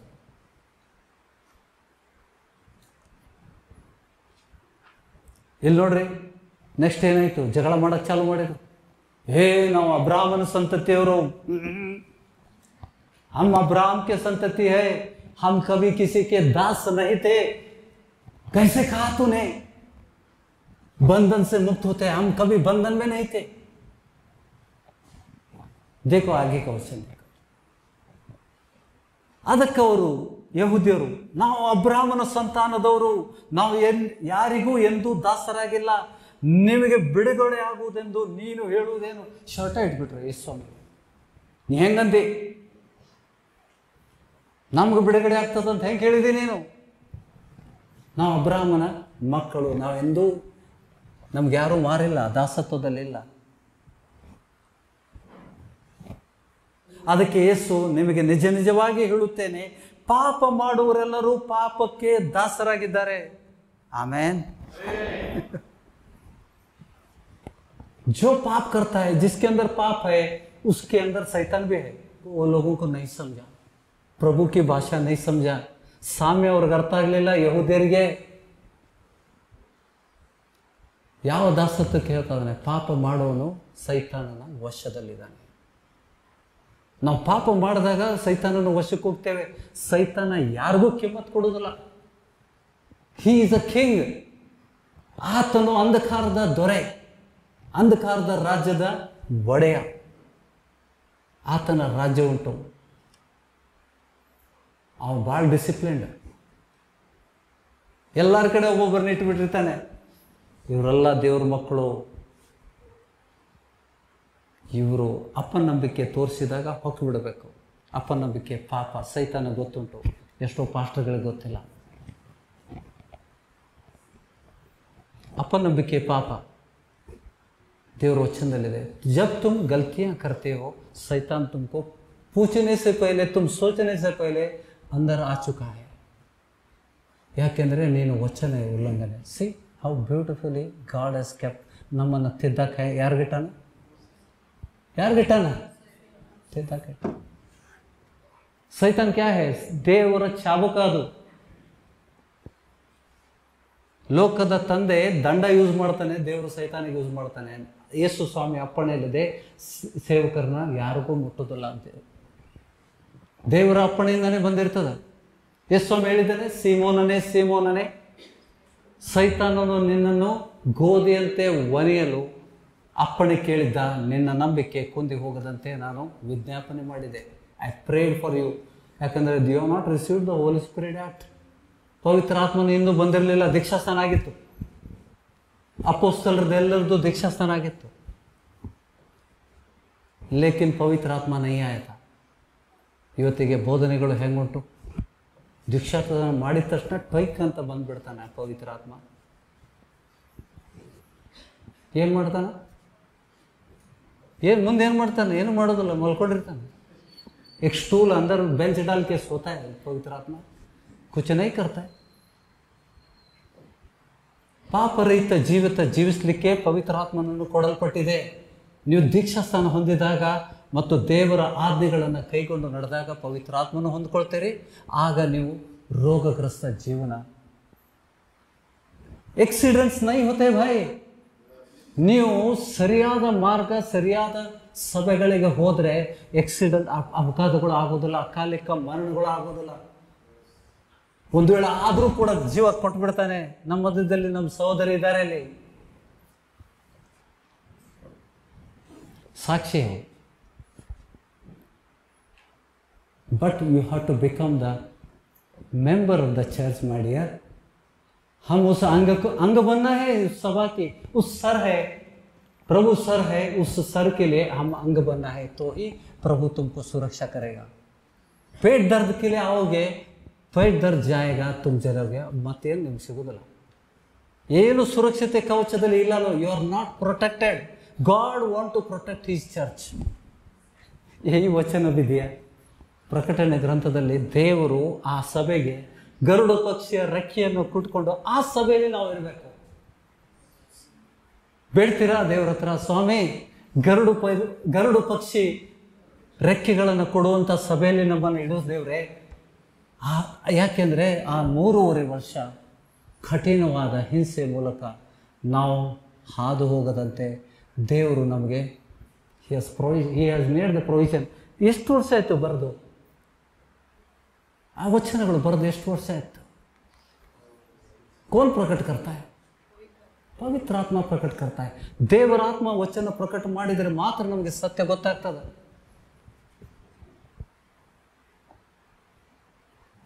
ಸೈತಾನನು ದೇವ್ ಜನರು ಮಲ್ಕೊಂಡಾಗ ಅಂತಾನೆ, ಈ ಸ್ವಾಮಿ ಹೇಳ್ತಾನೆ, ದೇವ್ ಜನರು ಮಲ್ಕೊಂಡಾಗ ಸೈತಾನ ಬಂತು, ಅದೇ ಹಣಚಿ ಬಿದ್ದೇವು। ಹಣಜಿ ಬಿತ್ತಾಕ ಕೊಡಬಾರ್ದು ನಾವು, ಎಚ್ಚರಿಕೆಯಿಂದ ಇರಬೇಕು ದೇವಜನರು। ಹಮ್ಕೋ ಸೋಕೆ ನೈ ರೇನಾ, ನಮ್ಮ ಯುದ್ಧ ಅಂಧಕಾರದ ಶಕ್ತಿಯ ಜೊತೆಗಿದೆ। Our war is with not with the flesh and blood. अंधकार की ಸೇನಾ है, ದುರಾತ್ಮಗಳ ಸೇನೆಯೊಂದಿಗೆ ನಾವು ಯುದ್ಧ ಮಾಡುವವರಾಗಿದ್ದೇವೆ। ಸೈತಾನ ಮತ್ತು ಆತನ ದೂತರೊಂದಿಗೆ ಸದಾಕಾಲ ಯುದ್ಧ ಮಾಡ್ತೇವೆ। ಭಾಳ ಕೆಣಕ್ತಾನೆ, ಈ ಸಭೆ ಮೇಲೆ ಭಾಳ ಸೆಟ್ಟು ಉಂಟು ಅವ್ರಿಗೆ। ನೀನೊಬ್ಬ ಜ್ಞಾನ ಪಡ್ಕೊಂಡಿದ್ದೀಯ, ಅವ್ರಿಗೆ ಕಲಿಸ್ತಿದ್ದಿ, गुस्सा करता है, गुस्सा करता है। ಗ್ರಹಿಸ್ತಾ ಇದ್ದೀರಾ? ಏನಾದರೂ ಕಲಿಸ್ತಾ ಇದ್ದೇನಾ? ಹಾಗೆ ದೇಕೋ, ಅದಕ್ಕೆ ಯೇಸು 34ನೇ ವಚನದಲ್ಲಿ ನಿಮಗೆ ನಿಜವಾಗಿ ಹೇಳುತ್ತೇನೆ, ಪಾಪ ಮಾಡುವವರೆಲ್ಲರೂ ಪಾಪಕ್ಕೆ ದಾಸರಾಗಿದ್ದಾರೆ। ದಾಸನು ಮನೆಯಲ್ಲಿ, ಸೈತಾನನು ಮನೆಯಲ್ಲಿ, ಯಾವ ಮನೆ? ಆತನ ಮನೆ ಇದೆ। ಪೈಲ ಕೌನ್ ಥಾ? ಹಮಾರ ಅಂದರ್ ಪೈಲ ಕೌನ್ ಥಾ? ಪಾಪ ಮಾಡುವವನು ಇನ್ನು ನಾನಲ್ಲ, ನನ್ನಲ್ಲಿ ನೆಲೆಗೊಂಡಿರುವ ಆ ದಾಸನೇ ಪಾಪ ಮಾಡಿಸ್ತಾ ಇದ್ದಾನೆ ನನ್ನ ಕಡೆಯಿಂದ। ದಾಸನು ಮನೆಯಲ್ಲಿ ಶಾಶ್ವತವಾಗಿ ಇರುವುದಿಲ್ಲ, ಮಗನು ಶಾಶ್ವತವಾಗಿ ಇರುವನು। ಮಗ, ದೇವರ ಮಗ ಶಾಶ್ವತವಾಗಿರ್ತಾನೆ। ಯಾಕೆ? ಯುಗದ ಸಮಾಪ್ತಿಯವರೆಗೆ ನೀವು ಸಂಗಡ ಇರ್ತೇನೆ ಅಂತ ಹೇಳ್ಯಾನ। ನಮ್ಗೆ ವಚನ ಸಿಕ್ಕ ಮೇಲೆ ಆ ದಾಸನಿಗೆ ಹೊರಗೆ ಹಾಕಿ ಮಗನನ್ನ ಒಳಗಡೆ ತಗೋಬೇಕು। ಗ್ರಹಿಸ್ತಾ ಇದ್ದೀರಾ? ಆದ್ದರಿಂದ ಮಗನು ನಿಮಗೆ ಬಿಡುಗಡೆ ಮಾಡಿದರೆ ನಿಜವಾಗಿ ನೀವು ಬಿಡುಗಡೆ ಆಗೋರಿ। अगर जब पवित्र आत्मा अंदर आता है तुम पाप नहीं कर सकते, क्योंकि तुमको अभी शैतान के बंधन से छुटकारा मिला है। यहूदियों को नहीं समझ रहे थे, they are looking into the different angle। ಅವರು ಸ್ವಾಭಾವಿಕ ಮನುಷ್ಯರಂತೆ ವಿಚಾರ ಮಾಡ್ತಾ ಇದ್ದಾರೆ। ಯೇಸು ಸ್ವಾಮಿ ಆತ್ಮಿಕ ಮನುಷ್ಯನಾಗಿ ಅವ್ರ ಜೊತೆಗೆ ಮಾತಾಡ್ತಾ ಇದ್ದಾನೆ। ಅವರ ಹೃದಯದಲ್ಲಿ ದೇ ಆರ್ ಆರ್ಗ್ಯೂಯಿಂಗ್। ಮುಂದೆ ನೋಡಿ ಏನಾಗ್ತದೆ, 37, ನೀವು ಅಬ್ರಾಮನ ಸಂತಾನದವರು ನಿಜ। In the flesh you are, शरीर में तुम अब्राहम की संतति है। ये प्रभु कह रहे हैं कि हाँ ये सच है।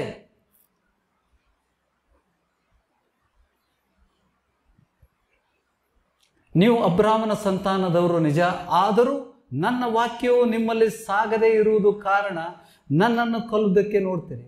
ಮೇರೆ ವಚನ ಕೋನ್ ಹೇಳೋ, ಯೇಸು ಸ್ವಾಮಿ ಕೊಲ್ಲಬೇಕಂತ ನೋಡಾತಾರ ಅವರು।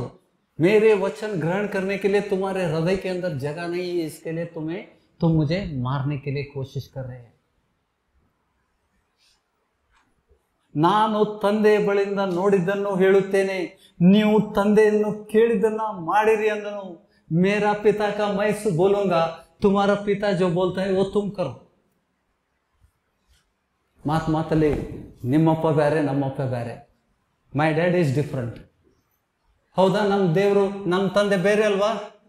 ಹೌದಲ್ಲ? ಈಗ ಹೇಳಿದೆವು, टेम्पररी रे पुढच्या वर्षी बा ಅಂತ. आमचं पप्पा ಶಾಶ್ವತ. ಅದನ್ನ ಯೇಸುಸ್ವಾಮಿ ಹೇಳ್ತಾ ಇದ್ಮೇಲೆ ನೀವು ನಿಮ್ಮ ತಂದೆ ಹೇಳಿದ್ದನ್ನ ಮಾಡ್ರಿ, ನಾನು ನನ್ನ ತಂದೆ ಹೇಳಿದ್ದನ್ನ ನಾನು ನೋಡುತ್ತೇನೆ. ಆಮೇನ್. ಗ್ರಹಿಸ್ತಾ ಇದ್ದೀರಾ ಅಥವಾ ನಿಮಗೂ ಸಾಮ್ಯ ಅರ್ಥ ಆಗ್ತಾ ಇಲ್ಲ? ನಾನು ತಂದೆ ಬಳಿಯಲ್ಲಿ ನೋಡಿದ್ದನ್ನ ಹೇಳುತ್ತೇನೆ, ನೀವು ತಂದೆಯಿಂದ ಕೇಳಿದ್ದನ್ನು ಮಾಡಿರಿ ಅಂದನು. ಅದಕ್ಕೆ ಅವರು ನಮ್ಮ ತಂದೆಯು ಅಬ್ರಾಹ್ಮನೇ ಅಂದಾಗ ಯೇಸು ಅವರಿಗೆ ನೀವು ಅಬ್ರಾಹ್ಮನ ಮಕ್ಕಳಾಗಿದ್ದರೆ ಅಬ್ರಾಹ್ಮನು ಮಾಡಿದಂಥ ಕೃತ್ಯಗಳನ್ನು ಮಾಡುತ್ತಿದ್ದೀರಿ. ನೀವು ಹಾಗೆ ಮಾಡದೆ ದೇವರಿಂದ ಕೇಳಿದ ಸತ್ಯವನ್ನು ನಿಮಗೆ ಹೇಳಿದವನಾದ ನನ್ನನ್ನು ಕೊಲ್ಲುವುದಕ್ಕೆ ನೋಡುತ್ತೀರಿ. ಅಬ್ರಾಹ್ಮನು ಹೀಗೆ ಮಾಡಲಿಲ್ಲ. ನೀವು ನಿಮ್ಮ ತಂದೆ ಕೃತ್ಯಗಳನ್ನು ಮಾಡುತ್ತೀರಿ ಅಂದನು. ಅದಕ್ಕವರು ನಾವು ಹಾದರಕ್ಕೆ ಹುಟ್ಟಿದವರಲ್ಲ, ನಮಗೆ ಒಬ್ಬನೇ ತಂದೆ, ಆತನೇ ದೇವರು ಅಂದರು. ಯೇಸು ಅವರಿಗೆ, ದೇವರು ನಿಮ್ಮ ತಂದೆಯಾಗಿದ್ದರೆ ನನ್ನನ್ನು ಪ್ರೀತಿಸ್ತಿದ್ದೀರಿ. ಹೌದಾ? ಸಭೆಯಲ್ಲಿದ್ದಂಥ ಮಕ್ಕಳಿಗೆ ನಾವು ಪ್ರೀತಿ ಮಾಡಲಿಕ್ಕೆ ಆಗದೇ ಇರೋದು ಕಾರಣ ಏನು? ನಮ್ಮ ತಂದೆ ಬೇರೆ ಆಗ್ಬಿಟ್ಟನು. ನೀವು ನಿಮ್ಮ ತಂದೆ ಕೃತ್ಯಗಳನ್ನು ಮಾಡುತ್ತೀರಿ ಅಂದರು. ಅದಕ್ಕವರು ನಾವು ಹಾದರಕ್ಕೆ ಹುಟ್ಟಿದವರಲ್ಲ, ನಮಗೆ ಒಬ್ಬನೇ ತಂದೆ, ಆತನೇ ದೇವರು ಅಂದನು. ಯೇಸು ಅವರಿಗೆ, ದೇವರು ನಿಮ್ಮ ತಂದೆ ಆಗಿದ್ದರೆ ನನ್ನನ್ನು ಪ್ರೀತಿಸ್ತಿದ್ರಿ. ಯಾಕೆಂದರೆ ನಾನು ದೇವರಿಂದಲೇ ಹೊರಟು ಲೋಕಕ್ಕೆ ಬಂದವನಾಗಿದ್ದೇನೆ. ನನ್ನಷ್ಟಕ್ಕೆ ನಾನೇ ಬರಲಿಲ್ಲ, ಆತನೇ ನನ್ನನ್ನು ಕಳಿಸಿದ್ದಾನೆ. ನೀವು ನನ್ನ ಮಾತುಗಳನ್ನು ಗ್ರಹಿಸದೇ ಇರುವುದಕ್ಕೆ ಕಾರಣವೇನು? ನನ್ನ ಬೋಧನೆಗೆ ಕಿವಿಗೊಡಲಾರದೆ ಇರುವುದೇ ಕಾರಣ. ಮೇರಿ ಬೋಧನಾ को तुम लक्ष्य नहीं दे रहे हो, तुम निर्लक्ष्य कर रहे हो, यही कारण है तुम कुछ नहीं समझ पा रहे. ಹೌದಾ? 44ನೇ ವಚನದಲ್ಲಿ ಮತ್ತೆ ಯೋಹಾನ ಹೇಳಿದಂತೆ ಸ್ವಾಮಿ ಹೇಳ್ತಾ ಇದ್ದಾನೆ ಅವ್ರಿಗೆ, ಸೈತಾನನು ನಿಮ್ಮ ತಂದೆ, ಸಾಪ ಚಪಿಲ್ಲು, ಓಹಿ ಭಾಷಾ. ಸ್ವಾಮಿ ಹೇಳ್ತಾ ಇದ್ದಾನೆ ಯಾರಿಗೆ? ಪರಿಸರಿಗೆ. Those who are practicing religion. ಇವತ್ತಿಗೂ ಇದ್ದಾರೆ ಪರಿಸರು. ವಾಕ್ಯ ಇಲ್ಲ, ವಾಕ್ಯ ನೆಲೆಗೊಳ್ಳಿಲ್ಲ, ದೇವರ ಆತ್ಮ ಇಲ್ಲ, ಆದರೆ ಇದ್ದಾರೆ ಪರಿಸರು. ಧರ್ಮವನ್ನು ಧರ್ಮಾಚರಣೆ. ಹೌದಾ? ನೀವು ಅಲ್ಲಿ ಹೋಗ್ಬಿಟ್ರೆ ಮತ್ತೆ ನಿಮಗೂ ಯೆರೂಸಲೇಮ್ ಕರ್ಕೊಂಡು ಹೋಗ್ತಾರೆ. ಹೋಲಿ ಲ್ಯಾಂಡ್ 10,000 ಕಮಿಷನ್ ಏಕ್ ಪ್ಯಾಸೆಂಜರ್ ಕೆ ಪೀಛೆ. ಅದನ್ನು ಮಾಡಬೇಡ್ರಿ, ಹುಚ್ಚುತನ ಮಾಡಬೇಡ್ರಿ. ಶರೀರಕ್ಕೆ ಸಂಬಂಧಪಟ್ಟಲ್ಲ, ಎಲ್ಲ ಹೊಸ ಹೊಸ ಒಡಂಬಡಿಕೆ ನಮ್ಮ ಆತ್ಮಕ್ಕೆ ಸಂಬಂಧಪಟ್ಟ ವಿಷಯಗಳನ್ನು ನಮ್ಗೆ ಕಲಿಸ್ತಾ ದೇವರು. ಗ್ರಹಿಸ್ತಾ ಇದ್ದೀರಾ? ಕೋನ್ಸಿ ಸಭಾ ಮೇ ಜಾತೆ ಸುರಕ್ಷಿತ ಚಾಯೆ. ದೇವರು ಅದನ್ನು ವಾಗ್ದಾನ ಮಾಡಿದ್ದಾರೆ. ನೋಡಿ, 42 ತಿಂಗಳು ಕ್ರಿಸ್ತ ವಿರೋಧಿ ನಮ್ಮನ್ನು ಹಿಂಸಿಸ್ತಾನೆ. ಆ ಹಿಂಸೆ ಸಮಯದಲ್ಲಿ ಕ್ರಿಸ್ತ ವಿರೋಧಿಯ ಕೈಗೆ ನಾವು ಸಿಕ್ಕದಂತೆ ದೇವರು ಆ ಸಭೆಗೆ ಗರುಡು ಪಕ್ಷಿಯ 2 ರೆಕ್ಕೆಗಳನ್ನು ಕಳಿಸಿ ನಮ್ಮನ್ನು ಸುರಕ್ಷಿತವಾಗಿರ್ತಾನೆ. ಸರ್ಪದ ಮುಖದಿಂದ ತಪ್ಪಿಸಿ. ಸರ್ಪ छू नहीं सकता, कोशिश तो की उसने, लेकिन ಭೂಮಿ ಬಾಯಿ ತೆರೆದು ಆ ನೀರನ್ನು ನುಗ್ಗಿ ಹೋಯಿತು. सभा की सभा मदद करने के लिए भूमि आ गई. उसी तरह मोशे के समय जिस तरह से आया था, ಭೂಮಿ ಬಾಯಿ ತೆರೆದು ಆ ಜನರನ್ನ ನುಂಗ್ಬಿಡ್ತು. ಯಾರವರು? ಸರ್ಪ ಸಂತತಿಯವರು. ಹೌದಲ್ಲ? ಸಾಪಾ ಚಪಿಲ್ಲು ಹೋಗಿನೇ ಆಜ್ ಬಿ ಹೈ ಸಾಪಾ ಚಪಿಲ್ಲು. We should understand. ಕುರಿ ವೇಷದಲ್ಲಿ ಬಂದಂತ ತೋಳಗಳನ್ನ ಫಲಗಳಿಂದ ಗುರುತಿಸ್ಕೊಳ್ಳಿ ಅಂತ ಯೇಸು ಹೇಳಾನೆ. ಎಲ್ರಿ ತೋಳ ನೋಡಾಕತ್ತೇನೆ, ಬಾಲ ನೋಡಾಕತ್ತೇನೆ. ಬಾಲ ನೋಡಿದ್ರೆ ಬೆರೆದ ಕಾಣಾಕತ್ತೈತಿ. ಕಾಲು ನೋಡಾಕತ್ತೇನೆ, ಅದು ಕಾಣವಲ್ತು. ಯಾಕೆಂದ್ರೆ ನಾವು ಫಲಗಳು ಏನಂತ ನಾವು ತಿಳ್ಕೊಳ್ಳಿ. ಬಲಾತ್ಕಾರಿಗಳು ದೇವರ ರಾಜ್ಯವನ್ನು ಅತಿಕ್ರಮಿಸ್ತಾರಂತ 2000 ವರ್ಷಗಳ ಹಿಂದೆ ಸ್ವಾಮಿ ಹೇಳ್ಬಿಟ್ಟ. ಪರಮೇಶ್ವರ ಕ ರಾಜ್ಯ ಬಲಾತ್ಕಾರಿ ಲೋಗ್ ಉಸ್ಮೆ ಗುಸ್ತೆ. ಬಲಾತ್ಕಾರಿಗಳು ಅದನ್ನು ಅತಿಕ್ರಮಿಸ್ತಾರೆ. We go into majority. ಅಗಲವಾದ ಮಾರ್ಗ ನಾಶನದ ಮಾರ್ಗ. ನಾವೇನು ನೋಡ್ತೇವೆ? ಸಭೆ ಸೈಜು ನೋಡ್ತೇವೆ. ಮಾರ್ಗ ಇಕ್ಕಟ್ಟು, ಬಿಕ್ಕಟ್ಟು. ಕೇವಲ ಸ್ವಲ್ಪ ಜನ ಅದರಲ್ಲಿ ಸೇರ್ತಾರೆ. We need quality. ನಿತ್ಯ ಜೀವಕ್ಕೆ ಬರಬೇಕಂತ ಮನಸ್ಸಿದ್ರೆ ಮಾತ್ರ ಇಲ್ಲಿ ಬರ್ರಿ. ಬಾಕಿ ಎಲ್ಲ ಸ್ವಸ್ಥತೆ ಉಚಿತವಾಗಿ ಕೊಡ್ತಾನೆ. ಅಕಾಲಿಕ ಮರಣ ದೇವರ ಕೃಪೆಯ ಆಶೀರ್ವಾದ, ರೋಗರಹಿತ ಜೀವಿತ ದೇವರ ಆಶೀರ್ವಾದ. ಅದು ಸಭೆಯಲ್ಲಿ ಇಲ್ಲ ಅಂತಂದ್ರೆ ಆಟೋಮೆಟಿಕ್ ಅದು. ಸಭೆಯಲ್ಲಿ ದೇವರು ಇದ್ದಾನೆ ಅಂತಂದ್ರೆ ಇದರಿಂದ ನಿಮಗೆ ಬಿಡುಗಡೆ. ಹರೇಕ್ बीमारी से मुक्ति देता है, हरेक बीमारी से वो पुखट है, उसके लिए मत आओ। ಮೇನ್ ಕ್ಯಾ ಹೈ? ನಿತ್ಯ ಜೀವ. ನಿತ್ಯ ಜೀವ ಪಡ್ಕೊಳ್ಳಿಕ್ಕೆ ಈ ಸಭೆಗೆ ಬರ್ರಿ. ಸುಮ್ಮನೆ ಸಭೆಗೆ ಬಂದೆ ಜನರನ್ನು ಮೆಚ್ಚಿಸೋದಕ್ಕೆ ಬರಬೇಡ್ರಿ. ಬಾಕಿ लोगों के बारे में चिंता मत करो. ನಮ್ಮ ಆತ್ಮಜೀವನಕ್ಕೆ ಹೋರಾಟ ಉಂಟಾ? मुझे स्वर्ग में जाना है तो इधर आओ. ये स्वर्ग नहीं है, खुद गलत मत समझो. सेवक ये नहीं बेटा, ये सभा स्वर्ग नहीं है, स्वर्ग के लिए एक मार्ग है. अगर सही ढंग से चलोगे तो इधर रहोगे, नहीं तो प्रभु ही बाहर डालता है. ಅಂತ ತಪ್ಪುಗಳನ್ನು ನಿಮ್ಮಿಂದ ಮಾಡಿಸಿ ಹೊರಗಾಕ್ಬಿಡ್ತಾನೆ. ಸಂಖ್ಯೆ ನಮ್ಗೆ ಬೇಕಾಗಿಲ್ಲ. ನಾವು ಪ್ರಾಮಾಣಿಕವಾಗಿ ದೇವರ ವಚನ ಕೊಟ್ಟು ಸತ್ಯವನ್ನು ಪ್ರಕಟ ಮಾಡ್ತೇವೆ. ನಿತ್ಯ ಜೀವ ಪಡ್ಕೊಳ್ಳೋದು ಮುಖ್ಯ ಉದ್ದೇಶ. ಹೌದಾ? देखो क्या बोल रहा है? ಸೈತಾನನು ನಿಮ್ಮ ತಂದೆ, ನೀವು ಆ ತಂದೆಯಿಂದ ಹುಟ್ಟಿದವರಾಗಿದ್ದು ನಿಮ್ಮ ತಂದೆಯ ದುರಸ್ತಿಗಳನ್ನೇ ನಡೆಸಬೇಕೆಂದಿದ್ದೀರಿ. ಅವನು ಆದಿಯಿಂದಲೂ ಕೊಲೆಗಾರನಾಗಿದ್ದು ಸತ್ಯದಲ್ಲಿ ನಿಲ್ಲಲಿಲ್ಲ. ಅವನಲ್ಲಿ ಸತ್ಯವು ಇಲ್ಲವೇ ಇಲ್ಲ. ಅವನು ಸುಳ್ಳಾಡುವಾಗ ಸ್ವಭಾವಾನುಸಾರವಾಗಿ ಆಡುತ್ತಾನೆ. ಅವನು ಸುಳ್ಳುಗಾರನು, ಸುಳ್ಳಿಗೆ ಮೂಲ ಪುರುಷನೂ ಆಗಿದ್ದಾನೆ. ಕೆಲವೊಬ್ಬರಿಗೆ ಸ್ವಭಾವಗಳು ಉಂಟು, ಅದರಿಂದ ಬಿಡುಗಡೆ ಹೊಂದ್ತೇವೆ. ಯಾಕೆಂದ್ರೆ ಅದು ಸೈತಾನನ ಸ್ವಭಾವ. झूठ बोलना, ಟೇಲ್ ಬೇರರ್, ಕಥೆಗಳನ್ನು ಕಟ್ಟೋದು, ಇಲ್ಲದನ್ನು ಹುಟ್ಟಿಸಿ ಹೇಳೋದು. ಅವನಿಗೆ ಬೇಜಾರಾಗ್ತದೆ. ಅಯ್ಯೋ, ನಾ ಯಾಕೆ ಇವತ್ತು ಸುಳ್ಳು ಹೇಳಬಾರ್ದಂತ ತೀರ್ಮಾನ ಮಾಡಿದ್ದೆ, ಸುಳ್ಳು ಹೇಳೇ ಮಕ್ಕೊಂಡೆಲ್ಲ. ಇವತ್ತು ಬಿಡುಗಡೆ ಆಗದೇ ಇದ್ದರೆ ಪ್ರಾರ್ಥನೆ ಮಾಡಿಸ್ಕೊಳ್ರಿ. ಯಾಕೆಂದ್ರೆ ಸೈತಾನನ ಆತ್ಮದು. ಗ್ರಹಿಸ್ತಾ ಇದ್ದೀರಾ? ಸುಳ್ಳಿಗೆ ಮೂಲ ಪುರುಷ ಸೈತಾನನು. ಯೇಸ್ವಾಮಿ ಅವನು ಕ್ಯಾರೆಕ್ಟರ್ ಡಿಫೈನ್ ಮಾಡ್ತಾ ಇದ್ದಾನೆ. ಆತನ ಸ್ವಭಾವಗಳನ್ನು ಯೇಸ್ವಾಮಿ ವಿವರಿಸ್ತಾ ಇದ್ದಾನೆ. ಆತನು ಸುಳ್ಳಿಗೆ ಮೂಲ ಪುರುಷ. झूठ का बाप है वो.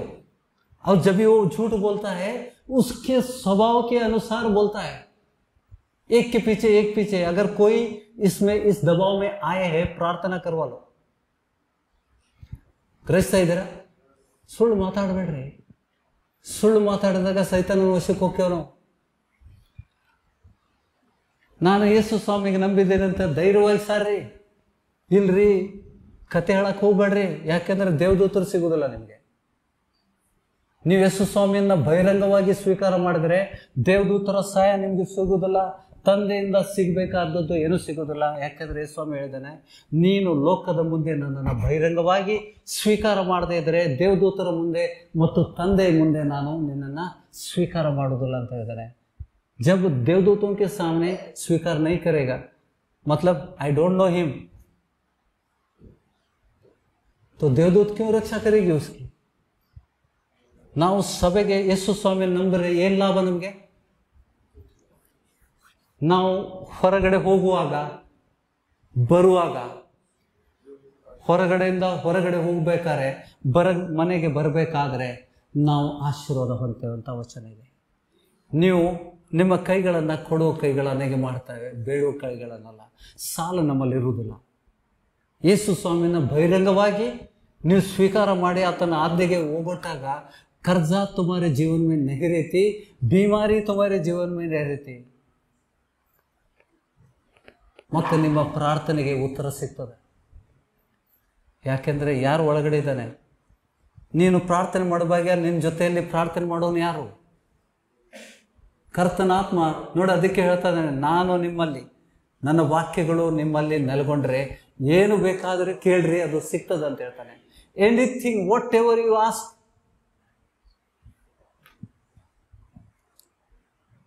ಮೇಲ್ಗಡೆ ಇರುವಂತಹ ರೆಕ್ಕೆ ಉಳ್ಳ ಸಭೆಯಲ್ಲಿ ಸೇರ್ಬೇಕಾ? ಪವಿತ್ರಾತ್ಮನ ಹೊಂದ್ಕೊಳ್ಳೇಬೇಕು. ಇಲ್ಲ ಅಂತಂದ್ರೆ ಸೈತಾನನ ಕಡೆಯಿಂದ ಬಾಧೆ ಆಗ್ತದೆ. ಕ್ರಿಸ್ತ ವಿರೋಧಿ ನಮ್ಮನ್ನು 3.5 ವರ್ಷ ಆತನಿಗೆ ಅಧಿಕಾರ ಕೊಡಲ್ಪಟ್ಟಿದೆ. ದೇವ ಜನರನ್ನ ಹಿಂಸಿಸುವಂತ ಅಧಿಕಾರ ಅವನು ಕೊಡಲ್ಪಟ್ಟಿದೆ. ಯಾವ ದೇವ ಜನರ ಮೇಲೆ? ನಾಮಧೇಯ ಹೆಸರಿಗೆ ಮಾತ್ರ ಕ್ರೈಸ್ತರಾಗಬೇಡ್ರಿ. नामधेय क्राइस्तर अंद्रे नाम के वास्ते विश्वासी मत बनो. सच्चे दिल से छाती ठोकर ಎದೆ ತಟ್ಟಿ ಸ್ವೀಕಾರ ಮಾಡ್ರಿ. ನಿಮ್ಮ ವಿರೋಧಿಗಳ ಬಾಯನ್ನು ಕಟ್ಟುವಂತೆ ವಚನದಲ್ಲಿ ಪ್ರವೀಣರಾಗ್ರಿ. ವಚನ ಎಲ್ಲೈತಿ ಅಂತ ಗೊತ್ತಿಲ್ಲ ಅಂದ್ಕೊಳ್ಳೋ ಮತ್ತೆ ಅಲ್ಲಿಂದ ಫೋನ್ ಮಾಡೋದಲ್ಲ, ಪಾಸ್ಟ್ರೆ ಈ ವಚನ ಎಲ್ಲೈತಿ, ಸ್ವಾರ್ಥ ಈ ವಚನ ಎಲ್ಲೈತಿ. ಅವಳಿಗೆ ದೇವರ ಆಶೀರ್ವಾದ, ಅದು ದೇವ್ರ ಮಾರ್ಗ ತೆರೆದಿದ್ದಾನೆ. ಆ ಎಡಿಟಿಂಗ್ ಮೂಲಕ ಅವಳು ಶಾಣೆ ಆದ್ಲು. ವಚನದಲ್ಲಿ ಪ್ರವೀಣರಾದವರು ಗುರುವಿನಂತೆ ಆಗ್ತಾರೆ. When you do the work of the Lord, God will bless you in a some or the other way. ಪ್ರಭು ಮದತ್ ಕರ್ತೆ. ಅವಳಿಗೆ ಮೆತ್ತಗೆ ದೇವ್ ಬಿಡ್ಸಕ್ಕೆ ಚಾಲು ಮಾಡಿದ್ಲು. ಖುಷಿ ಆಗ್ತದಕ್ಕೆ ಬಂದು ಹೇಳ್ತಾಳೆ, ಅಂಕಲ್ ಇವತ್ತು ದೇವ್ ಬಿಡಿಸಿದೆ ಅಂತ ಫೋನಲ್ಲಿ. ನಾ ಪ್ರೇಯರ್ ಮಾಡಿದೆ, ಗುಣ ಆಯಿತು. ಅದೇ ದೇವ್ ಬಿಟ್ರೆ ದೇವ್ ಹೋದ್ಮೇಲೆ ಗುಣ ಆಗ್ತದೆ.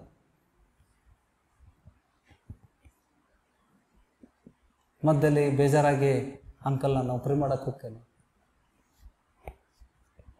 ಹೋಗಂದೆ. ಜಾವು ಯಾ ನೈ ಜಾವು, ನಾ ಜಾವು ನಾ ಜಾವು, ಲೆಟ್ ಹೋಲಿ ಸ್ಪಿರಿಟ್ ಡಿಸೈಡ್. ಪವಿತ್ರಾತ್ಮನು ನಮ್ಮ ಜೀವನದ ಬಗ್ಗೆ ತೀರ್ಮಾನ ಮಾಡಲಿ. ಹೌದಾ?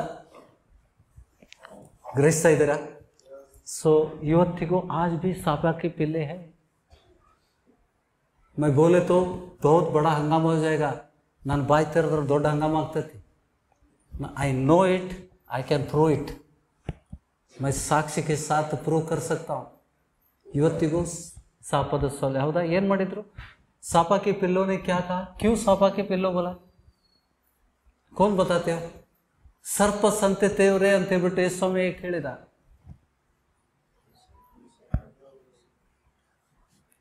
ಪಾಪ ಮಾಡುವನು ಕೆಡುಕನಿಂದ ಹುಟ್ಟಿದ್ದಾನೆ. ಪಾಪ ಮಾಡಿದವನು ಕೆಡುಕನಿಂದ ಹುಟ್ಟಿದ್ದಾನೆ. ಅದಕ್ಕೆ ಯೇಸು ಸ್ವಾಮಿ ಹೇಳಿದ್ದವರು ಗ್ರಹಿಸ್ತಾ ಇರಲಿಲ್ಲ.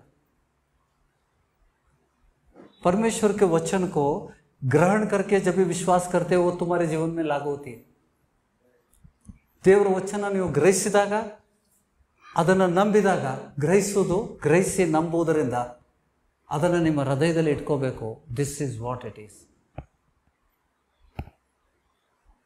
ಬಸ್ ಎಲ್ಲ ಹೋಗ್ಬಿಟ್ಟವು, ರಿಕ್ಷಾನು ಕಾಣುವಲ್ಲೋ, ನನ್ನ ದೇವ್ರು ನನ್ನ ಕೈ ಬಿಡುವುದಿಲ್ಲ ಅಂತ ಯಾರು ನಂಬ್ತಾರೆ ಅವ್ರಿಗೆ ದೇವರು ರಿಕ್ಷಾ ಕಳಿಸ್ತಾನೆ, ಬಸ್ಸು ಕಳಿಸ್ತಾನೆ. ನಾ ಹೇಳಿದ ಅರ್ಥ ಆಯ್ತಾ?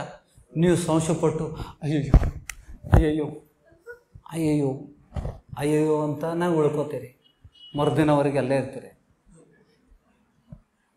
ಯಾಕೆಂದರೆ ನೀನು ನಂಬುತ್ತಾ ಇಲ್ಲ. ನಂಬಿಕೆ ಅಪನಂಬಿಕೆ ಎಷ್ಟು ಕೆಟ್ಟದ್ದು ಅಂತಂದರೆ ನಮ್ಮ ಆಶೀರ್ವಾದಕ್ಕೆ ಅಡ್ಡಿ ಆಗ್ತದೆ.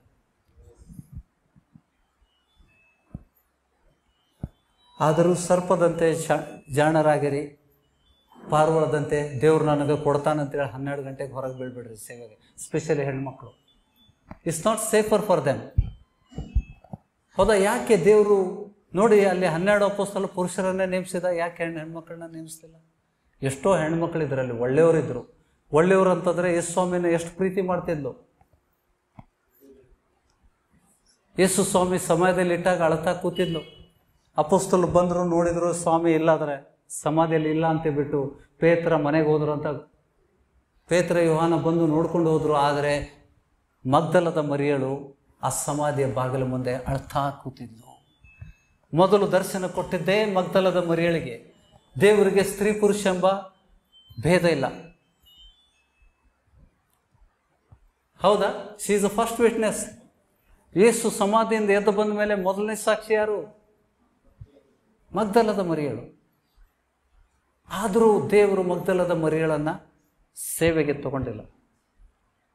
There is a reason for that, for the safety.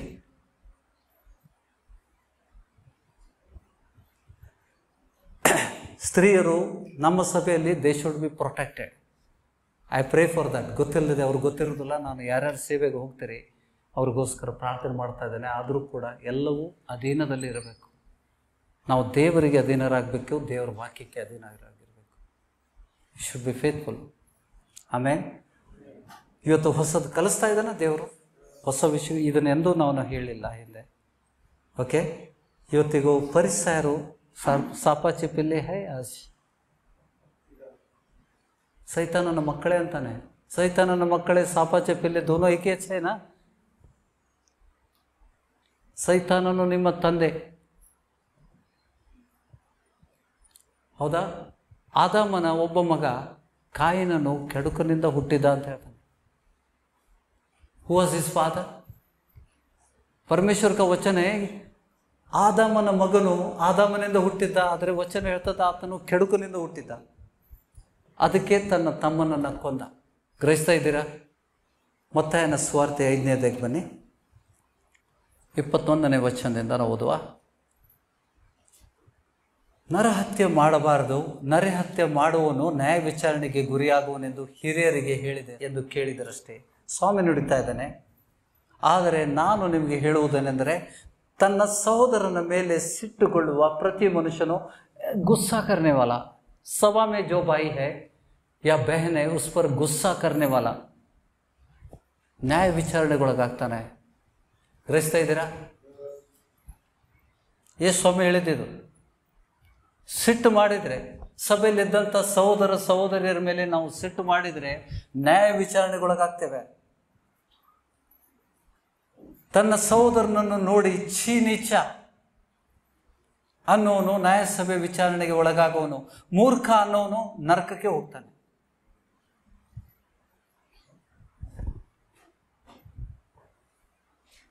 ಯೇಸು ಸ್ವಾಮಿ ಹೇಳಿದ್ರು 23ನೇ ವಚನ, ಆದ ಕಾರಣ ನೀನು ನಿನ್ನ ಕಾಣಿಕೆಯನ್ನು ಯಜ್ಞವೇದಿ ಹತ್ತಿರಕ್ಕೆ ತಂದಾಗ ನಿನ್ನ ಸಹೋದರನ ಮನಸ್ಸಿನಲ್ಲಿ ನಿನ್ನ ಮೇಲೆ ಏನೋ ವಿರೋಧವದೆ ಎಂಬುದು ನಿನ್ನ ನೆನಪಿಗೆ ಬಂದರೆ ನಿನ್ನ ಕಾಣಿಕೆಯನ್ನು ಆ ಯಜ್ಞವೇದಿಯ ಮುಂದೆ ಬಿಟ್ಟು ಹೋಗಿ ಮೊದಲು ನಿನ್ನ ಸಹೋದರನ ಸಂಗಡ ಒಂದಾಗು, ಆಮೇಲೆ ಬಂದು ನಿನ್ನ ಕಾಣಿಕೆಯನ್ನು ಕೊಡು. ದೇವರು ಕೊಡುವಂಥ, ದೇವರಿಗೆ ವಿಜ್ಞಾಪನೆ ಮಾಡುವಂಥ ನಿಮ್ಮ ಪ್ರಾರ್ಥನೆಗೂ ಕೂಡ ಅಡ್ಡಿ ಆಗ್ತದೆ. ಸಭೆಯಲ್ಲಿದ್ದಂಥ ಸಹೋದರ ಜೊತೆಗೆ ಎಲ್ಲರ ಜೊತೆಗೆ ಸಮಾಧಾನ ಅಂದಿರಿ. ಸಮಾಧಾನವಿಲ್ಲದೆ, ಪರಿಶುದ್ಧ ಇಲ್ಲದೆ ದೇವರ ಮುಖವನ್ನು ನೀನು ಕಾಣಲ್ಲ. ಹೇಳಿದಾನ? ಪರಿಶುದ್ಧತೆ ಬೇಕು, ಎಲ್ಲರ ಜೊತೆಗೆ ಸಮಾಧಾನ ಇರಬೇಕು. ಸೈತಾನ ಕೆಲವರನ್ನು ಬಳಸ್ತಾನೆ ಹಿಂಸೆ ಮಾಡಲಿಕ್ಕೆ. ಎಲ್ಲರೂ ಅರ್ಥ ಮಾಡ್ಕೊರಿ ನಾ ಹೇಳೋದನ್ನ. ಸೈತಾನ ಕೆಲವೊಬ್ಬರನ್ನು ಉಪಯೋಗ ಮಾಡಿ ನೀವು ದ್ವೇಷ ಮಾಡುವಂತೆ ಮಾಡ್ತಾನೆ. ಯಾಕೆಂದರೆ ನೀವು ದ್ವೇಷ ಮಾಡಿದರೆ ಸೈತಾನನ ವಶದಲ್ಲಿ ಹೋಗ್ತೀರಿ. ಗ್ರಹಿಸ್ತಾ ಇದ್ದೀರಾ? ಚಾಡಿ ಹೇಳೋರು ಅವರಲ್ಲ, ವಿಶ್ವಾಸಿ ಅಲ್ಲ ಅವರು. ಕೋನೆಯು ಯಾರು? ಸಾಪಾಚ ಪಿಲ್ಲು. ಗುರ್ತಿಸ್ಕೊಳ್ಬೇಕ್ರಿ, ಶಾಣೆ ಆಗ್ರಿ. ಚಾಡಿ ಹೇಳೋರು ಚಾಡಿ ಹೇಳಿ ನಿಮ್ಮನ್ನ ವಶಕ್ಕೆ, ಸೈತಾನನ ವಶಕ್ಕೆ ಸಿಕ್ಕಾಕೊಂಡು ಮಾಡ್ತಾರೆ. ಜಾಡಿಸ್ಬಿಡ್ರಿ ಒಂದ್ಸತಿ. ಏನು? ಚಾಡಿ ಹೇಳೋರಿಂದ ಎಚ್ಚರಿಕೆಯಿಂದಿರ್ರಿ. ಅವ ಹಂಗೆ ಹೇಳಿದ್ರ, ಅವ್ರು ಹಂಗೆ ಮಾತಾಡಕತ್ತಿದ್ರು, ನೀವೇನು ಮಾಡ್ತೀರಿ? ದುಃಖ ಸಾಗರದಲ್ಲಿ ಹೋಗ್ಬಿಡ್ತೀರಿ. ಸೈತಾನ ಎಸ್ ಅಂತಾನೆ, ನಿಮ್ಮನ್ನು ಹಿಡ್ಕೊತಾನೆ. Because you start hating. ನೀನು ದ್ವೇಷ ಮಾಡ್ಲಿಕ್ಕೆ ಶುರು ಮಾಡ್ತೀನಿ. ನನಗೆ ಹಿಂಗಂದ ಕೇಳ್ತಿದ್ದೀವಿ ಒಂದು ಸಿಕ್ಕಾಕೊಂಡ್ರಿ, ಬಲೆಯಲ್ಲಿ ಸಿಕ್ಕಾಕೊಂಡ್ರಿ. ಅದು ಬಲೆ ಇದ್ದಂಗೆ. ಗ್ರಹಿಸ್ತಾ ಇದ್ದೀರಾ? ನನ್ನ ಮುಖದ ಮ್ಯಾಗ ಉಗುಳಿದ್ರು ನಾನು ದ್ವೇಷ ಮಾಡೋದಿಲ್ಲ. ಮೇರೆ ಪರ್ ಥೂಕ್ನೆ ಸೆ ಭಿ ಮೈ ಉಸ್ಕೋ ದ್ವೇಷ ನಹಿ ಕರೂಂಗಾ. ಇದನ್ನು ತೀರ್ಮಾನ ಮಾಡ್ರಿ. ಯಾಕಂದ್ರೆ ದೇವ್ರ ವಚನ ಉಲ್ಲಂಘನೆ ಆಗ್ತದೆ. परमेश्वर का वचन का उल्लंघन होने मत देना. ಸೈತಾನ್ ಕಿಸಿಕೋ ಇಸ್ತೆಮಾಲ್ ಕರ್ತೆ. ಅದಕ್ಕೆ ನಾನು ಮೊದಲಿಂದಾನೇ ಹೇಳ್ತಾನೆ ಇದ್ದೇನೆ, ಸಭೆಯಲ್ಲಿ ನೀವು ಸೈತಾನನ ಸಾಧನವಾಗಿ ಬಳಸ್ಕೋಬೇಡ್ರಿ. Don't allow devil to use you. ದೇವರ ಆತ್ಮನು ನನ್ನನ್ನು ಬಳಸಲಿ. ದೇವರೇ ನೀನು ನನ್ನನ್ನು ಉಪಯೋಗಿಸು ನಿನ್ನ ರಾಜ್ಯಕ್ಕೋಸ್ಕರ. ಸೈತಾನ ನನ್ನನ್ನು ಬಳಸ್ತಂತೆ ಯಾರೋ ನಿಜವಾಗಲೇ ಅಂದಿರ್ಬೋದು. Don't care it. ಅಲ್ಲೇ ಅವ್ರು ಜಾಡಿಸ್ಬಿಡ್ರಿ. ಆ ಮಾತು ಅಲ್ಲೇ ನೆಲೆಸ್ಬಿಡ್ರಿ. ಯಾಕೆಂದರೆ ನಾನು ಸೈತಾನನ ವಶಕ್ಕೆ ಹೋಗೋಕ್ಕಿಂತ ಆ ವ್ಯಕ್ತಿಯನ್ನು ಕ್ಷಮಿಸೋದೇ ಒಳ್ಳೆಯದು. ಗ್ರಹಿಸ್ತಾ ಇದ್ದೀರಾ? ಎಷ್ಟು ತಪ್ಪುತ್ತೇವೆ ನಾವು. ಚಾಡಿ ಹೇಳಲಿಕ್ಕೆ ಹೋಗ್ಬೇಡ್ರಿ. ಒಂದು ವೇಳೆ ನೀವು ಕೇಳಿದ್ದು ನಿಜವಾಗಿದ್ರೂ ಕೂಡ ಅದು ಅಲ್ಲೇ ಬಿಚ್ಚಿಬಿಡ್ರಿ, ಅಲ್ಲಿ ಗದರಿಸ್ರಿ ಅವ್ರಿಗೆ. ದೇವ್ರ ವಾಕ್ಯ ಕೇಳಲಿಲ್ಲ ನೀವು ವಿಶ್ವಾಸಿಗಳ ವಿಧವರ ವಚನ ಹಿಂಗೆ ಹೇಳ್ತದಲ್ಲ, ಯಾಕೆ ಹೀಗೆ ಮಾತಾಡ್ತೀರಿ ಅಂತ ಅವ್ರಿಗೆ ಗದರಿಸ್ಬಿಡ್ರಿ. ತಂಡ ಕರೆದು ಉಪಶಮನ ಮಾಡಿಬಿಡ್ರಿ. ನಿಮ್ಮ ಜೊತೆಗೆ ಚಾಡಿ ಹೇಳಕ್ಕೆ ಹೆದರಬೇಕು. ಅವನ ಹತ್ರ ಚಾಡಿ ಹೇಳಕ್ಕೆ ಹೋದ್ರೆ ಅವ್ನು ಕೇಳೋದಲ್ಲೋ ಮರ ಬೈತಾನ ಉಲ್ಟಾ ಅಂತ. ಯಾವ ಹೇಳ್ತಾನ ನಾವು ಹಂಗೆ ಮಾಡೋದಲ್ಲ, ಬರೀ ಅಕ್ಕಾರ ಒಳಗೆ ಬರೀ ಚಹಾ ಮಾಡ್ತೀನಿ, ಊದ್ರಿ ಚಹಾ ಕುಡಿಸಿ ಊದಿಸ್ಕೊಂಡು ಸೈತಾನನ ವಶಕ್ಕೆ ಹೋಗ್ತೀವಿ. ಚಹಾನೂ ಹೊತ್ತು ಸೈತಾನ ಲಟ್ಟಿಸ್ತಾನ. ಆಮೇಲೆ ಫೋನ್ ಮಾಡಿ, ಬ್ರದರ್ ಸೊಂಟ ಹಿಡ್ದೈತ್ರಿ, ಕಾಲು ಹರಿಯಾಕತ್ತವ್ರಿ, ತಲೆ ಹರಿಯಾಕತ್ತೈತ್ರಿ. ಎಷ್ಟು ಕಡೆ ಹರ ಆತವಾಗ? 2 ಕಾಲಿಗಂದ್ರೆ 2, ಒಂದ ಕಾಲ 2 ಕಾಲು ಕೇಳ್ಬೇಕ. ಇಲ್ರಿ ಬಲಗಾಲ ಹರಿಯಾತಂದ್ರೆ ಒಂದೈತಿ, ಇನ್ನೂ ಸ್ವಲ್ಪ ಜೋರು ಕೇಳಿದ್ರೆ 2ನೇದಕ್ಕೂ ಬರ್ತಿತ್ತು, 2 ಕಾಲು ಹರಿಯಾತವು. ಬಾಧೆ ಪಡಿಸೋನು ಸೈತಾನ. ಚಾಡಿ ಕೇಳೋದು, ಚಾಡಿ ಹೇಳೋದು 2 ಸೈತಾನಿಂದ ಬಂದಿದೆ. ದೇವ್ರ ವಚನ ನಾನು ಕೊಟ್ಟಿದ್ದೇನೆ, 1ನೇ ಅಧ್ಯಾಯ, ರೋಮಾಪುರದ ಪತ್ರಿಕೆಯ 1ನೇ ಅಧ್ಯಾಯದಲ್ಲಿ ಇದೆ. ಅದೆಲ್ಲ ಸ್ವಭಾವಗಳು ಸೈತಾನಿಂದದ್ದು. ಅದಕ್ಕೆ ನಿಮ್ಮ ಮನೆಗೆ ಯಾರ ಬಂದ್ರೆ ಅವ್ರು ಹಂಗನ್ನಾಕತ್ತಿದ್ರಿ ಅನ್ಕೊಂಡು ಹೋಗ್ಲಿ ಬಿಡ್ರಿ. ನಾನು ದೇವ್ರ ಮಗಳಾಗಿದ್ದೇನೆ, ನಾನು ಅವ್ರಿಗೆ ದೋಷ ಮಾಡ್ಲಿಕ್ಕೆ ಆಗೋದಿಲ್ಲ. ಯಾಕಂದ್ರೆ ನನ್ನ ದೇವ್ರು ಹೇಳಿದ್ದಾನೆ, ಕೆಟ್ಟತನವನ್ನು ಒಳ್ಳೆತನದಿಂದ ಗೆಲ್ಲು ಅಂತ ಹೇಳಿದ್ದಾನೆ. ಅದಕ್ಕೆ ನಾನು ಒಳ್ಳೆತನದ ಮತ್ತೆ ಪ್ರೀತಿಸ್ತೇನೆ ಅವ್ರನ್ನ. ನನ್ನ ವಿರುದ್ಧ ಚಾಡಿ ಹೇಳತ್ತಾರ, ಅವ್ರಿಗೆ ನಾನು ಜಾಸ್ತಿ ಪ್ರೀತಿ ಮಾಡ್ತೇನೆ. 1-2 ರೊಟ್ಟಿ ಬಿಸಿ ಬಿಸಿ ಕಟ್ಕೊಂಡು ಹೋಗ್ರಿ, ಎಣ್ಗಾಯಿ ಪಲ್ಲೆ, ಚಾಡಿ ಹೇಳೋದು ಬಿಡ್ತಾರವ್ರು. ಕೆಟ್ಟತನವನ್ನು ಒಳ್ಳೆತನದಿಂದ ಗೆಲ್ಲು. ಆಮೇಲೆ ಮುಂದೆ ನೋಡಿ ವಚನ ಏನು ಹೇಳ್ತದ. 24, ನಿನ್ನ ಕಾಣಿಕೆಯನ್ನು ಆ ಯಜ್ಞವೇದಿಯ ಮುಂದೆ ಬಿಟ್ಟು ಹೋಗಿ ಮೊದಲು ನಿನ್ನ ಸಹೋದರ ಸಂಗಡ ಒಂದಾಗು, ಆಮೇಲೆ ಬಂದು ನಿನ್ನ ಕಾಣಿಕೆಯನ್ನು ಕೊಡು. ಈಗ ಮುಂದಿನ ವಚನ ಇಂಪಾರ್ಟೆಂಟ್, 25ನೇ ವಚನ.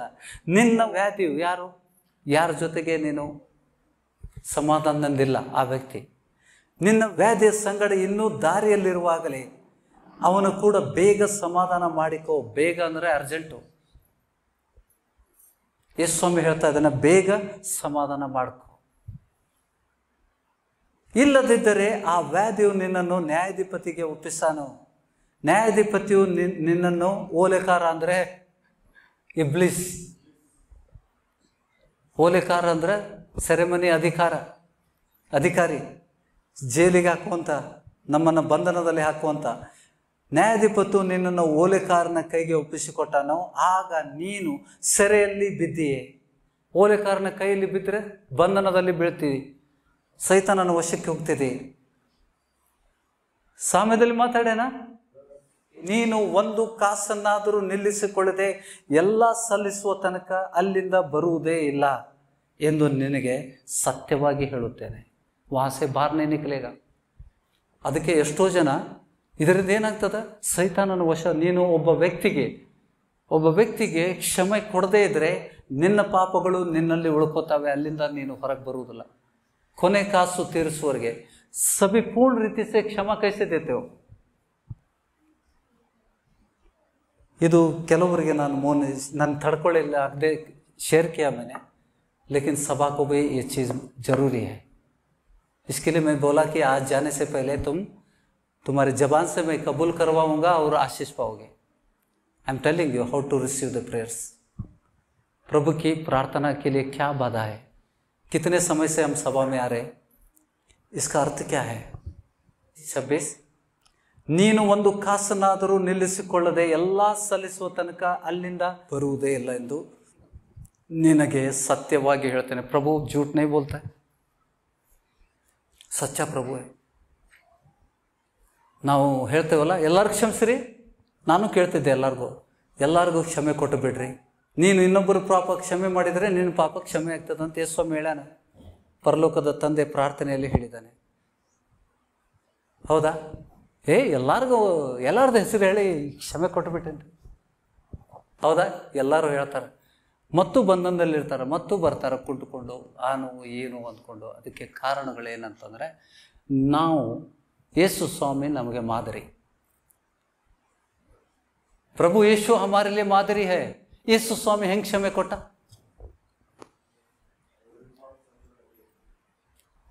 प्रभु ने किस तरह से क्षमा दी?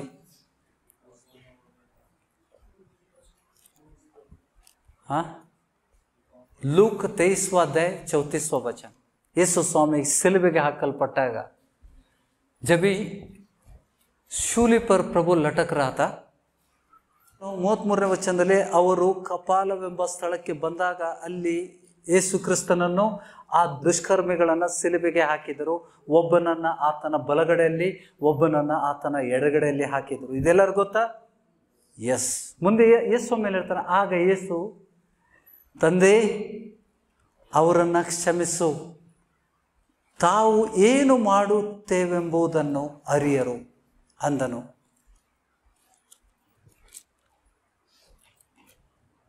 किस तरह से this is a model to forgive the sins of others. दूसरों के पापों की क्षमा की ये मादरी है जो प्रभु ने हमको दी है. किस तरह से प्रभु ने क्षमा किया?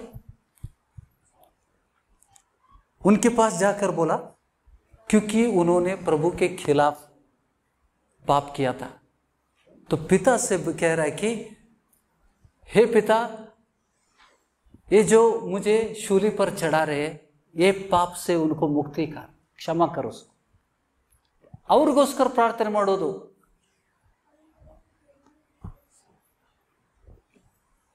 स्टेफन पहला रक्त साक्षी है. पथराओं से उसको मारा गया था. Stephen was about to die. ಸ್ಟೇಫನನ್ನು ಹೊಡೆದಿದ್ದಾರೆ. ಅವನಿಗೆ ಇನ್ನೂ ಜೀವ ಹೋಗೋದು ಬಾಕಿ ಇದೆ. ಆತನ ಮೊಣಕಾಲೂರಿ ಪರಲೋಕದ ಕಡೆಗೆ ತಂದೆ ಕೈ ಎತ್ತಿದಾಗ ಬಾಗಿಲು, ಸ್ವರ್ಗದ ಬಾಗಿಲುಗಳು ತೆರೆಯಲ್ಪಟ್ಟು ಆತನು ದರ್ಶನ ನೋಡಿದ. ಯೇಸು ಸ್ವಾಮಿ ನಿಂತಿದ್ದನ್ನು ನೋಡಿದ. ಕರ್ತನೆ, ನನ್ನನ್ನು ಕಲ್ಲೆಸೆದು ಕೊಂದಂತ ಈ ತಪ್ಪನ್ನ ಅವ್ರ ಮೇಲೆ ಹೊರಿಸಬೇಡ ಅಂದ. This is a model. ಒಬ್ಬ ವಿಶ್ವಾಸಿಗೆ ಇದು ಮಾದರಿ. अगर तुम्हारे कैसे क्षमा करोगे? हम बोलते हैं मैं सब कुछ क्षमा किया हमने, फिर भी दर्द नहीं जा रहा है. कैसे क्षमा किया? Bible is a model to us. जो प्रभु ने जिस तरह से क्षमा किया हमको बताने के लिए क्षमा किया. क्षमा करना कैसा है, आज्ञा दिया प्रभु ने और मॉडल भी बताया किस तरह से क्षमा करना. हमें उसके अंदर भी पवित्र आत्मा था.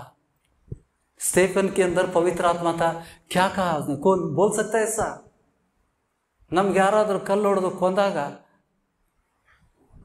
ಶಾಪ ಕಚ್ಚಲು ಹೊಡ್ತೀವಿ. ನನ್ನ ದೇವರು ನಿಮ್ಮನ್ನು ಬಿಡುವುದಿಲ್ಲ, ನಿಮ್ಮನ್ನು ಸಾಯಿಸೇ ಸಾಯ್ತಾನೆ, ನಿಮ್ಮನ್ನು ಹಾಳು ಮಾಡ್ತಾನೆ, ನಿನ್ನ ಸಂತತಿಗೆ ಹಾಳು ಮಾಡ್ತಾನೆ. वो क्षमा नहीं है. तुमने क्षमा नहीं दिया, इसके लिए तुम्हारे पापों की क्षमा नहीं हो रही. अगर पापों की क्षमा हुआ, कैसा क्षमा पाना हमें मालूम नहीं है. हमने we are not looking at the model.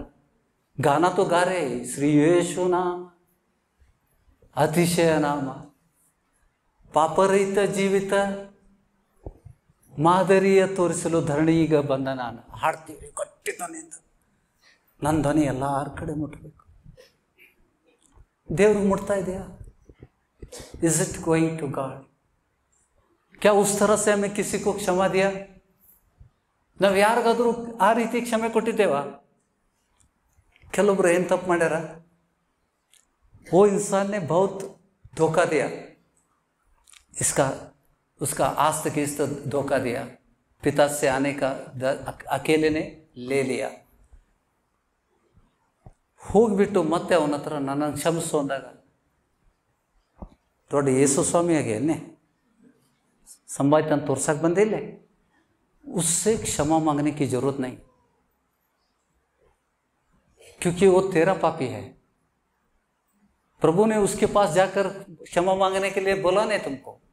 उसके लिए प्रार्थना करो, क्योंकि वो नरक में न जाए. उसकी आंखें खोल प्रभु. वो गलती जो उसने किया है उसको माफ कर,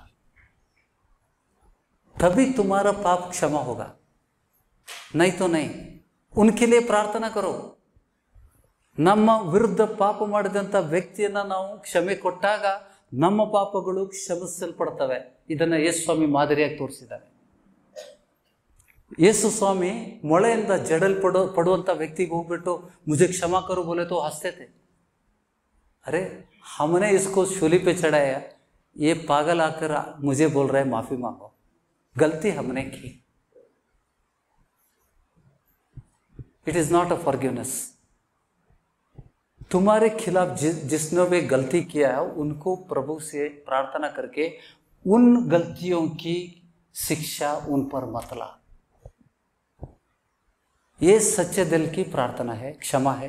जब तुम इसको अपने जबान से कबूल करोगे, वचन को समझकर, क्योंकि वचन कहता है कि जब तक नीनु कोने कासु तीर्सोर्गे, लास्ट पेनी, अंटिल यू पे द लास्ट पेनी, कोने कासु नो पैसा, वहां से, उस बंधन से, शैतान के बंधन से बाहर नहीं आओगे। अगर क्षमा प्रभु से नहीं मिलते तो शैतान के बंधन में रहोगे। उस दशा में मैं शैतान के वश में हूं और मैं प्रार्थना कर रहा हूं प्रभु से, उत्तर नहीं मिलता, कुछ भी प्रार्थना की उत्तर नहीं मिलता। ಬ್ರದರ್, ನಾನು ಭಾಳ ಪ್ರಾರ್ಥನೆ ಮಾಡೇನ್ರಿ ನಮ್ಮ ಮಕ್ಕಳಿಗೋಸ್ಕರ, ಆದ್ರೆ ಏನೂ ಆಗ್ತಾ ಇಲ್ಲ, ಕೆಟ್ಟದ್ದು ನಮ್ಮನ್ನು ಹಿಂಬಾಲಿಸ್ತಾನೆ ಇದೆ। ಯಾಕೆಂದ್ರೆ ಒಳಗೆ ಕೋನ್ अंदर कौन है? हमको सांप के पिल्ले नहीं बनना है, परमेश्वर के बच्चे बनना है। ನಾವು ಸರ್ಪದ ಸಂತತಿಯವರಾಗಬಾರ್ದು। ಪರಿಸಾಯರಂತೆ, ಸದುಕಾಯರಂತೆ, ಈ ಸಮಯದಲ್ಲೂ ಸದುಕಾಯರು ಇದ್ದಾರೆ, ಪರಿಸಾಯರು ಅವ್ರ ಸ್ವಭಾವವನ್ನು ದ್ವೇಷ ಮಾಡ್ತಾರೆ। अगर तुम कल सेवा करोगे, ये सिस्टर, ये ब्रदर मुर्दों को जिला रहे हैं, भूतों को भगा रहे हैं, शैतान भी करता है, शैतान भी करता है अद्भुत। किधर है भाई? पवित्र आत्मा का दूषण किया तुमने, आत्मा के बल से दुष्ट आत्माएं भगा रहे हैं। शैतान किसी को जलाता है क्या? मृत्यु का अधिकारी हो, मरणದ अधिकारी ಯಾರು? ಸೈತಾನ। ದೇವರ ವಚನದಲ್ಲಿದೆ, ಅಗರ್ ಕಿಸಿ ಕೋ ವಚನ नहीं मालूम, दूसराದ ಇಬ್ರಿಯ 2:14 ಬರೆಯಲ್ಪಟ್ಟಿದೆ, ಸೈತಾನನು ಮರಣದ ಅಧಿಕಾರಿ। ಮರಣವನ್ನು ಜಯಿಸಲಿಕ್ಕೆ ದೇವರು ನಮಗೆ ಅಧಿಕಾರ ಕೊಟ್ಟಿದ್ದಾನೆ। जब तुम पवित्र हो जाएंगे क्षमा करके, तभी तुम्हारी प्रार्थना की उत्तर मिलेगा। ಕ್ಷಮಾ ಕೈಸಾ ಕರ್ನಾ ಮಾಲೂಮ್ ಪಡ? ಗ್ರಹಿಸಿದಿರಿ? ಯಾವಾಗ ಮಾಡ್ತೀರಿ? ಒಳ್ಳೆ ಕಾರ್ಯಕ್ಕೆ, अच्छे काम के लिए देरी क्यों? भले काम के लिए देरी क्यों? Did you understand how to receive forgiveness? हम प्रार्थना करते हैं, हे प्रभु, प्रार्थना में कितने सालों से गा रहे हम, परलोकದ ತಂದೆ, ಇತರರ ತಪ್ಪುಗಳನ್ನು ನಾನು ಕ್ಷಮಿಸಿದಂತೆ ನನ್ನ ತಪ್ಪುಗಳನ್ನು ಕ್ಷಮಿಸು। कैसे क्षमा कर रहे? मैंने फोन करके सबको गाली भी ले लिया, खाया, गाली दिया, फिर भी मैंने कुछ नहीं बोला। वो क्षमा नहीं है भाई। उनके लिए प्रार्थना करना क्षमा है। अगर तुम्हारे भाई या बहन ने तुमको धोखा दिया है, आज का उसका करोड़ों से लाखों से प्रॉपर्टी है, उसमें धोखा दिया, तो नहीं, एक इंसान को मुझे क्षमा देने को नहीं आ रही, क्योंकि रकम बड़ा है यार। 5-10 हजार होते तो मैं क्षमा करती। 50 लाख का झटका दिया, उसको कैसे क्षमा करो? बातों बातों में उनकी आदत है, प्रभु के नाम कम, उनका नाम ज्यादा। किसका माला जप रहे? ನನ್ನನ್ನು ಶೂನ್ಯವಾಗಿ ಇದ್ರೂ ಕೂಡ ಯೇಸು ಸ್ವಾಮಿ ಏನು ಹೇಳೋಣ, ಸರ್ವಸ್ವವನ್ನು ಬಿಟ್ಟಿದ್ದು, चारों तुम्हारे जेब खाली होकर मेरे सामने खड़े हो, मैं तुम्हारा हाथ पकड़ूंगा। ಯೇಸು ಸ್ವಾಮಿ ಹೇಳಿದ್ದು, ಸರ್ವಸ್ವವನ್ನು ತ್ಯಜಿಸಿ ಬಾ, ನಿನ್ನ ಆಸ್ತಿ ಪಾಸ್ತಿ ಬಿಡದೆ ಬರದೆ ನನ್ನ ಶಿಷ್ಯನಾಗ್ಲಿಕ್ಕೆ ಸಾಧ್ಯನೇ ಇಲ್ಲ। ಆ ಶ್ರೀಮಂತ ಮನುಷ್ಯ, ಆತನಿಗೆ ಆಸ್ತಿ ಇದ್ದಿದ್ದರಿಂದ ಆತನ ಮುಖ ಬಾಡಿ ಹೋಯಿತು। ಏನು ಪ್ರಶ್ನೆ ಹಾಕಿದ್ದವನು? ನಿತ್ಯ ಜೀವ ಬೇಕೆಂದ್ರೆ ಏನ್ ಬೇಕು? ಇವತ್ತಿಗೂ ಯೇಸು ಸ್ವಾಮಿ ಬದಲಾಗೇನೇನಪ್ಪ? ಗಂಟ್ಲು ಹರಿಯೋಂಗ್ ಹಾಡಿದ್ವಲ್ಲ ನಾವು, ಬದಲಾಗಿಲ್ಲ ಅಂತ गाते हैं। प्रभु नहीं बदलता है, उसका एक ही अटल वचन 2000 साल पहले बोला था, आज भी वही बताएगा। ग्रस्त है देवा, कुछ सीखे हमने, बहुत बड़ा रहस्य खोला है प्रभु ने, बहुत बड़ा रहस्य खोला है। अगर तुम्हारी पापों की क्षमा होती है प्रभु की तरफ से, तुम्हारे हर एक प्रार्थना को उत्तर मिलता है। तुम जो भी मांगो उसका उत्तर मिलता है। देखो उस वचन में भी वही दिखा है। मार्कन सुवार्ते 11वां अध्याय में देखो, 2000 साल पहले प्रभु ने ये चीज बताया, लेकिन आज भी हम अटक गए हैं, क्योंकि वचन को हम ध्यान नहीं कर रहे, वचन निर्लक्ष्य ಮಾಡ್ತಾ ಇದ್ದೇವೆ। ಸಿಸ್ಟರ್, ನಿಮ್ಮ ಮನೆಗೆ ಬಂದಾಗ ಮೊನ್ನೆ ಕೊಟ್ಟಿದ್ವಿ, ಇದ್ದೀರಿ, ಮಮ್ಮಿ ಇದ್ದಾರೆ, ನಿಮ್ಮ ಸಿಸ್ಟರ್ ಇದ್ದಾರೆ, ಮೌಸಿ ಇದ್ದಾರೆ, ओके, 20वां वचन से हम पढ़ेंगे। 19ನೇ ವಚನದಲ್ಲಿ क्या है, हर शाम को ಯೇಸು और उसके ಶಿಷ್ಯ ಬೆಟ್ಟದ ಮೇಲೆ ಹೋಗ್ತಿದ್ರು. ಆಲಿವ್ ಬೆಟ್ಟದ ಮೇಲೆ ಸಂಶಯ ಯೇಸು ಸ್ವಾಮಿ ಬೋಧಿಸಿದ್ದು ಅರ್ಥ ಆಗದೆ ಇದ್ರೆ they use to ask questions. Homework ಮನೆಗೆ ಹೋಗ್ತಿರ್ಲಿಲ್ಲ. यीशु और उसके शिष्य घर नहीं जाते थे, घर छोड़कर आए थे भाई. ಇವತ್ತು ನಮಗೆ ಮನೆ ಇಲ್ಲ, ಅಯ್ಯೋ ಬೀದಿ ಪಾಲಾಕ್ಯವ್ರಿ, ಮನೆ ಇಲ್ಲ ಅಂದ್ರೆ ಬೀದಿ ಪಾಲಾಕ್ಯವ್ರಿ ಅಂತಾರ. ಯೇಸು ಸ್ವಾಮಿ ಹಂಗಲ್ಲಿಲ್ಲ. ನರಿಗಳಿಗೆ ಗುದ್ದುಂಟು, ಪಕ್ಷಿಗಳಿಗೆ ಗೂಡುಂಟು, ಮನುಷ್ಯ ಕುಮಾರನಿಗೆ ತಲೆ ಇಡುವುದಕ್ಕೆ ಒಂದು ಸ್ಥಳ ಇಲ್ಲ ಅಂತ ಹೇಳ್ದಾನೆ ಯೇಸು ಸ್ವಾಮಿ. ಆತನು ನಮಗೋಸ್ಕರ ಬಡವನಾಗಿದ್ದ. The reason is he was teaching us. ಶಿಷ್ಯೋं को लेकर वो ऊपर जाता था हर दिन. ನೋಡಿ ಹಂಗೆ ಐತೆ, ಪ್ರತಿ ಸಾಯಂಕಾಲ ಅಂದ್ರೆ ಹರ್ ಶಾಮ್ಕೋ ಯೇಸು ಆತನ ಶಿಷ್ಯರು ಪಟ್ಟಣವನ್ನು ಬಿಟ್ಟು ಹೊರಗೆ ಹೋಗುತ್ತಿದ್ದರು. ಬೆಳಿಗ್ಗೆ ಅವರು ತಿರುಗಿ ಪಟ್ಟಣಕ್ಕೆ ಬರುತ್ತಿರುವಾಗ ಆ ಅಂಜೂರದ ಮರವು ಬುಡದಿಂದಲೂ ಒಣಗಿ ಹೋಗಿರುವುದನ್ನು ಕಂಡರು.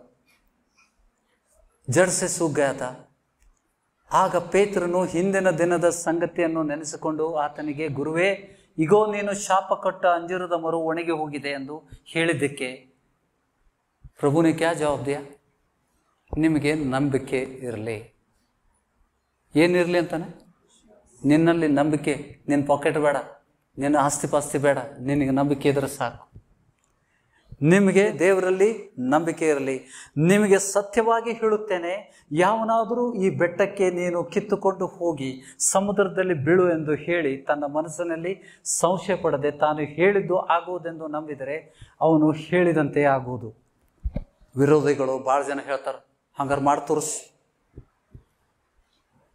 ಅಗರ್ ಈ ಸಚ್ಚೆ ಕರ್ಕೆ ಬತಾನ ಎಮ್ಕೋ. ಹೌದಲ್ರಿ? ಯೇಸು ಸ್ವಾಮಿ ಹೇಳ್ತಾನ ಆಗ್ತದಂತ. ನಿಮಗೆ ನಿಜವಾಗಿ ಹೇಳ್ತೇನೆ, ಸುಳ್ಳು ಹೇಳೋದು. ಆ ನಂಬಿಕೆ ನಿಮ್ಮಲ್ಲಿದ್ದರೆ, ಸಾಸಿವೆ ಕಾಳಷ್ಟು ನಂಬಿಕೆ ಇದ್ದರೆ ನೀವು ಮಾಡ್ತೀರಿ. ಆಮೇಲೆ ಮುಂದಿನ ವಚನ ಏನು ಹೇಳ್ತದೆ? 24ನೇ ವಚನ. ಆದ ಕಾರಣ ಯಾವ ಕಾರಣ? ನಂಬಿಕೆಯಿಂದ ಏನು ಪ್ರಾರ್ಥನೆ ಮಾಡಿದ್ರಿ ಅದಕ್ಕೆ ಉತ್ತರ ಸಿಗ್ತದಂತ ಹೇಳಿ. ಆದ ಕಾರಣ ನೀವು ಪ್ರಾರ್ಥನೆ ಮಾಡಿ ಏನೇನು ಬೇಡಿಕೊಳ್ಳುತ್ತೀರಿ, ಏನೇನು ಮತ್ತು ಜೋ ಬಿ ಪ್ರಾರ್ಥನಾ ಮೇ ತುಮ್ನೆ ರಖಿ ಹೈ, ಏನೇನು ಬೇಡಿಕೊಳ್ಳುತ್ತೀರೋ ಅದನ್ನೆಲ್ಲ ಹೊಂದಿದೆವೆಂದು ನಂಬಿರಿ, ಅದು ನಿಮಗೆ ಸಿಕ್ಕುವುದೆಂದು ನಿಮಗೆ ಹೇಳುತ್ತೇನೆ. ಇದಲ್ಲದೆ ನೀವು ನಿಂತುಕೊಂಡು ಪ್ರಾರ್ಥನೆ ಮಾಡುವಾಗಿಲ್ಲ. ಕೈಸೆ ಪ್ರಾರ್ಥನೆ ಮೇ ಕ್ಯಾ ಕರ್ನಾ ಹೈ? खड़े होना है, बैठना है, सोना है. थोड़े लोग सो के बात, sorry Jesus I am tired, please answer my prayer. थकी हूं मैं, कमर दर्द कर रहा है. कमर दर्द थकने से नहीं आता है, शैतान. ओके, हम शाने बनना है ना अभी. Are we voice now? परमेश्वर का वचन सुन सुनकर हम होशियार बन रहे.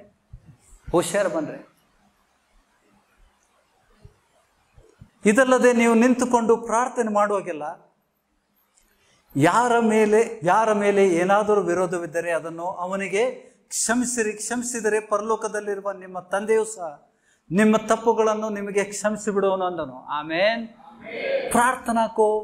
प्रार्थना को जो भी बाधा है, हर्डल्स क्या है, वो बता रहे प्रभु. अभी मैं खड़ा होकर प्रार्थना करता हूँ. प्रार्थना करने से पहले मैं सभी के लिए प्रार्थना करता हूँ. जिसने मुझे ಚಾಕು ಯಾರು ನನಗೆ ಚಾಕು ಹಾಕ್ಯಾರ, ಯಾರು ನನ್ನ ಹಿಂದೆ ಮಾತಾಡ್ಯಾರ, ಯಾರು ನನ್ನ ವಿರುದ್ಧವಾಗಿ ಚಾಡಿ ಮಾಡ್ಯಾರ, ಯಾರು ನನ್ನ ವಿರುದ್ಧವಾಗಿ ಸುಳ್ಳಾಡಿದಾರ, ನನಗೆ ಬೈದಿದಾರ, ಅವ್ರಿಗೆಲ್ಲರದ್ದು ಹೆಸರು ಹೇಳ್ಕೊಂಡು, ದೇವರೇ ಅವ್ರು ಏನು ಮಾಡ್ತಾ ಇದ್ದಾರೆ ಅವ್ರಿಗೆ ಗೊತ್ತಿಲ್ಲ, ಅವ್ರನ್ನ ಕ್ಷಮಿಸ್ಬಿಡು. ಆ ತಪ್ಪುಗಳನ್ನು, ನನ್ನ ವಿರುದ್ಧ ಮಾತಾಡಿದಂಥ, ನನಗೆ ಮೋಸ ಮಾಡಿದಂಥ ವ್ಯಕ್ತಿಯನ್ನು ಕ್ಷಮಿಸು ದೇವರೇ. ಅವನಿಗೆ ಗೊತ್ತಿಲ್ಲ, ನೀನು ಬಂದಾಗ ಭೂಮಿಗೆ ಬೆಂಕಿ ಹತ್ತದ, ಭೂಮಿಯಲ್ಲಿ ಗಂಟು ಕಟ್ಕೋಬೇಡ ಅಂತ ಅವ್ನಿಗೆ ಗೊತ್ತಿಲ್ಲ. ಅವನು ಗಂಟು ಕಟ್ಕೊಳ್ಳತಾನ. ದೇವರೇ ಆತನನ್ನು ಕ್ಷಮಿಸು. सच्चे दिल से उस मेरे खिलाफ जो पाप किया उस इंसान को तुम क्षमा करो, दिल से क्षमा करो. अगर दिल से क्षमा नहीं करोगे तुम्हें प्रार्थना करने के लिए मुंह नहीं आता. उस इंसान को मैं नहीं करूंगा, मैं नरक को जाऊंगा, लेकिन नहीं, उस इंसान के लिए मैं कभी प्रार्थना नहीं कर सकता। तुम शैतान के वश में जाना अच्छा है या उसको क्षमा देना अच्छा है? ಸೈತಾನನ ವಶದಲ್ಲಿರೋದು ಒಳ್ಳೇದಾ? ಸೈತಾನನ ವಶದಲ್ಲಿದ್ರೆ ಅಂದರೆ ಪಾಪದಲ್ಲಿದ್ರೆ ನಿನ್ನ ಕೊನೆ ಕಾಸು ನಿನ್ನ ತೀರಿಸಲಿಲ್ಲ, ಆ ಕಾರಣಕ್ಕೋಸ್ಕರ ನಿನ್ನ ಪ್ರಾರ್ಥನೆಗೆ ಉತ್ತರ ಸಿಗೋದಿಲ್ಲ ಅಂತಾನೆ ಸ್ವಾಮಿ. ಆಮೇನ್. ಈ ವಚನ ನಮ್ಮ ಜೀವನದಲ್ಲಿ ಲಾಗೂ ಆಗ್ಬೇಕಂದ್ರೆ ನಾನು ಏನು ಬೇಕಾದ್ರೆ ಕೇಳ್ಕೊಬೋದು. ನಾನ್ಯಾಕೆ ಬೆಟ್ಟಕ್ಕೆ ಕಳಿಸ್ಲಿ, ನಾನ್ಯಾಕೆ ಹತ್ತಿ ಮರಕ್ಕೆ ಹೋಗಿ ಗಿಡದಾಗ ಬೆಳಿ, ಹತ್ತಿ ಮರ ನೆರಳು ಕೊಡ್ತದೆ ನಂಗೆ. ಅಂಜಿರ ಮರಕ್ಕೆ ಯಾಕೆ ಶಪಿಸ್ಲಿ? I will use it to my advantage, I will be wise. ಮುಂಜಾನೆದ್ದು ಹೋಗಿ ಶಾಪ ಹಾಕತ್ರ ಮುನ್ಸಿಪಾಲ್ಟಿಯವ್ರು ಬಂದ ಇವೆಲ್ಲ ಗಿಡ ಕೆಡ್ಸಾತಾನಪ್ಪ, ಪಟ್ಟಣದೊಳಗೆಲ್ಲ ಗಿಡ ಇವ ಏನೋ ಹೇಳ್ತಾನ ಮಂತ್ರ ಅದು ಸಾಯ್ತಾವ, ಇವನನ್ನು ಹಾಕಿ ತಡಿಪಾರಿ ಔಟ್ ಮಾಡ್ರಿ, ಕಾಲಾಪನಿ ಕಳಿಸ್ತಾರ, ಅಲ್ಲಿ ಹಾಕೋಪ ಏನು ಶಾಪ ಆಗ್ತಿ ಅಂತ. ಸಹಿನಾ? ग्रहिस्ता इधरा क्या चाहिए? प्रभु बात कर रहा है, रहस्य बता रहा है. हमारी प्रार्थना के लिए जो आड़ा है, ನಮ್ಮ ಪ್ರಾರ್ಥನೆಗೆ ಅಡ್ಡಿ ಆಗೋದನ್ನು ತೋರಿಸ್ಕೊಡ್ತಾ ಇದ್ದಾನ. ಕ್ಷಮಿಸ್ತೀರಿ? ಇವತ್ತಿಗೆ ಎಲ್ಲರೂ ಕ್ಷಮಿಸ್ತೀರಾ?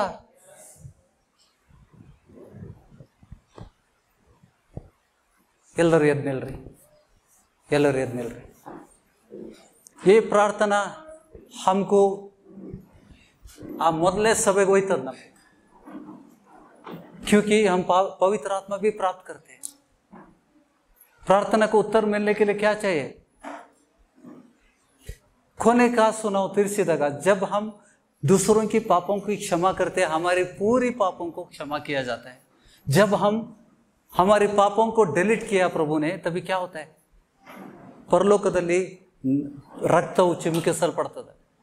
यही कारण है काफी लोगों को, मसीह लोगों को छुटकारा नहीं मिल रहा है. 10 साल से 20 साल से बिस्तर पे पड़े हुए हैं. 10 ವರ್ಷ 20 ವರ್ಷ 30 ವರ್ಷ ಸಭೆಯಲ್ಲಿದ್ದಾವೆ, ಆದರೆ ಬಿಡುಗಡೆ ಯಾಕೆ ಆಗ್ತಾ ಇಲ್ಲ? ಯಾಕೆಂದ್ರೆ ನಮ್ಮ ಪಾಪಗಳು ಕ್ಷಮಿಸಲ್ಪಡಲಿಲ್ಲ. ಸಭೆಯಲ್ಲಿ ಪ್ರಕಟಣೆಗಳು ಇಲ್ಲ.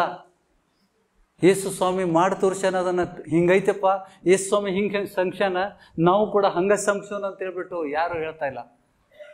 ಈ ಸಭೆ ಮೂಲಕ ಈ ವಚನಗಳು ಎಲ್ಲರಿಗೂ ಸೇರಲಿ. ಜಗತ್ತಿನ ಎಲ್ಲ ಸಭೆಗಳಿಗೆ ಈ ವಚನ ಹೋಗ್ಲಿ. ಜಗತ್ತಿನ ಎಲ್ಲ ವಿಶ್ವಾಸಿಗಳು ಆಶೀರ್ವಾದ ಹೊಂದಿ. ಆಮೇನ್. Are you ready?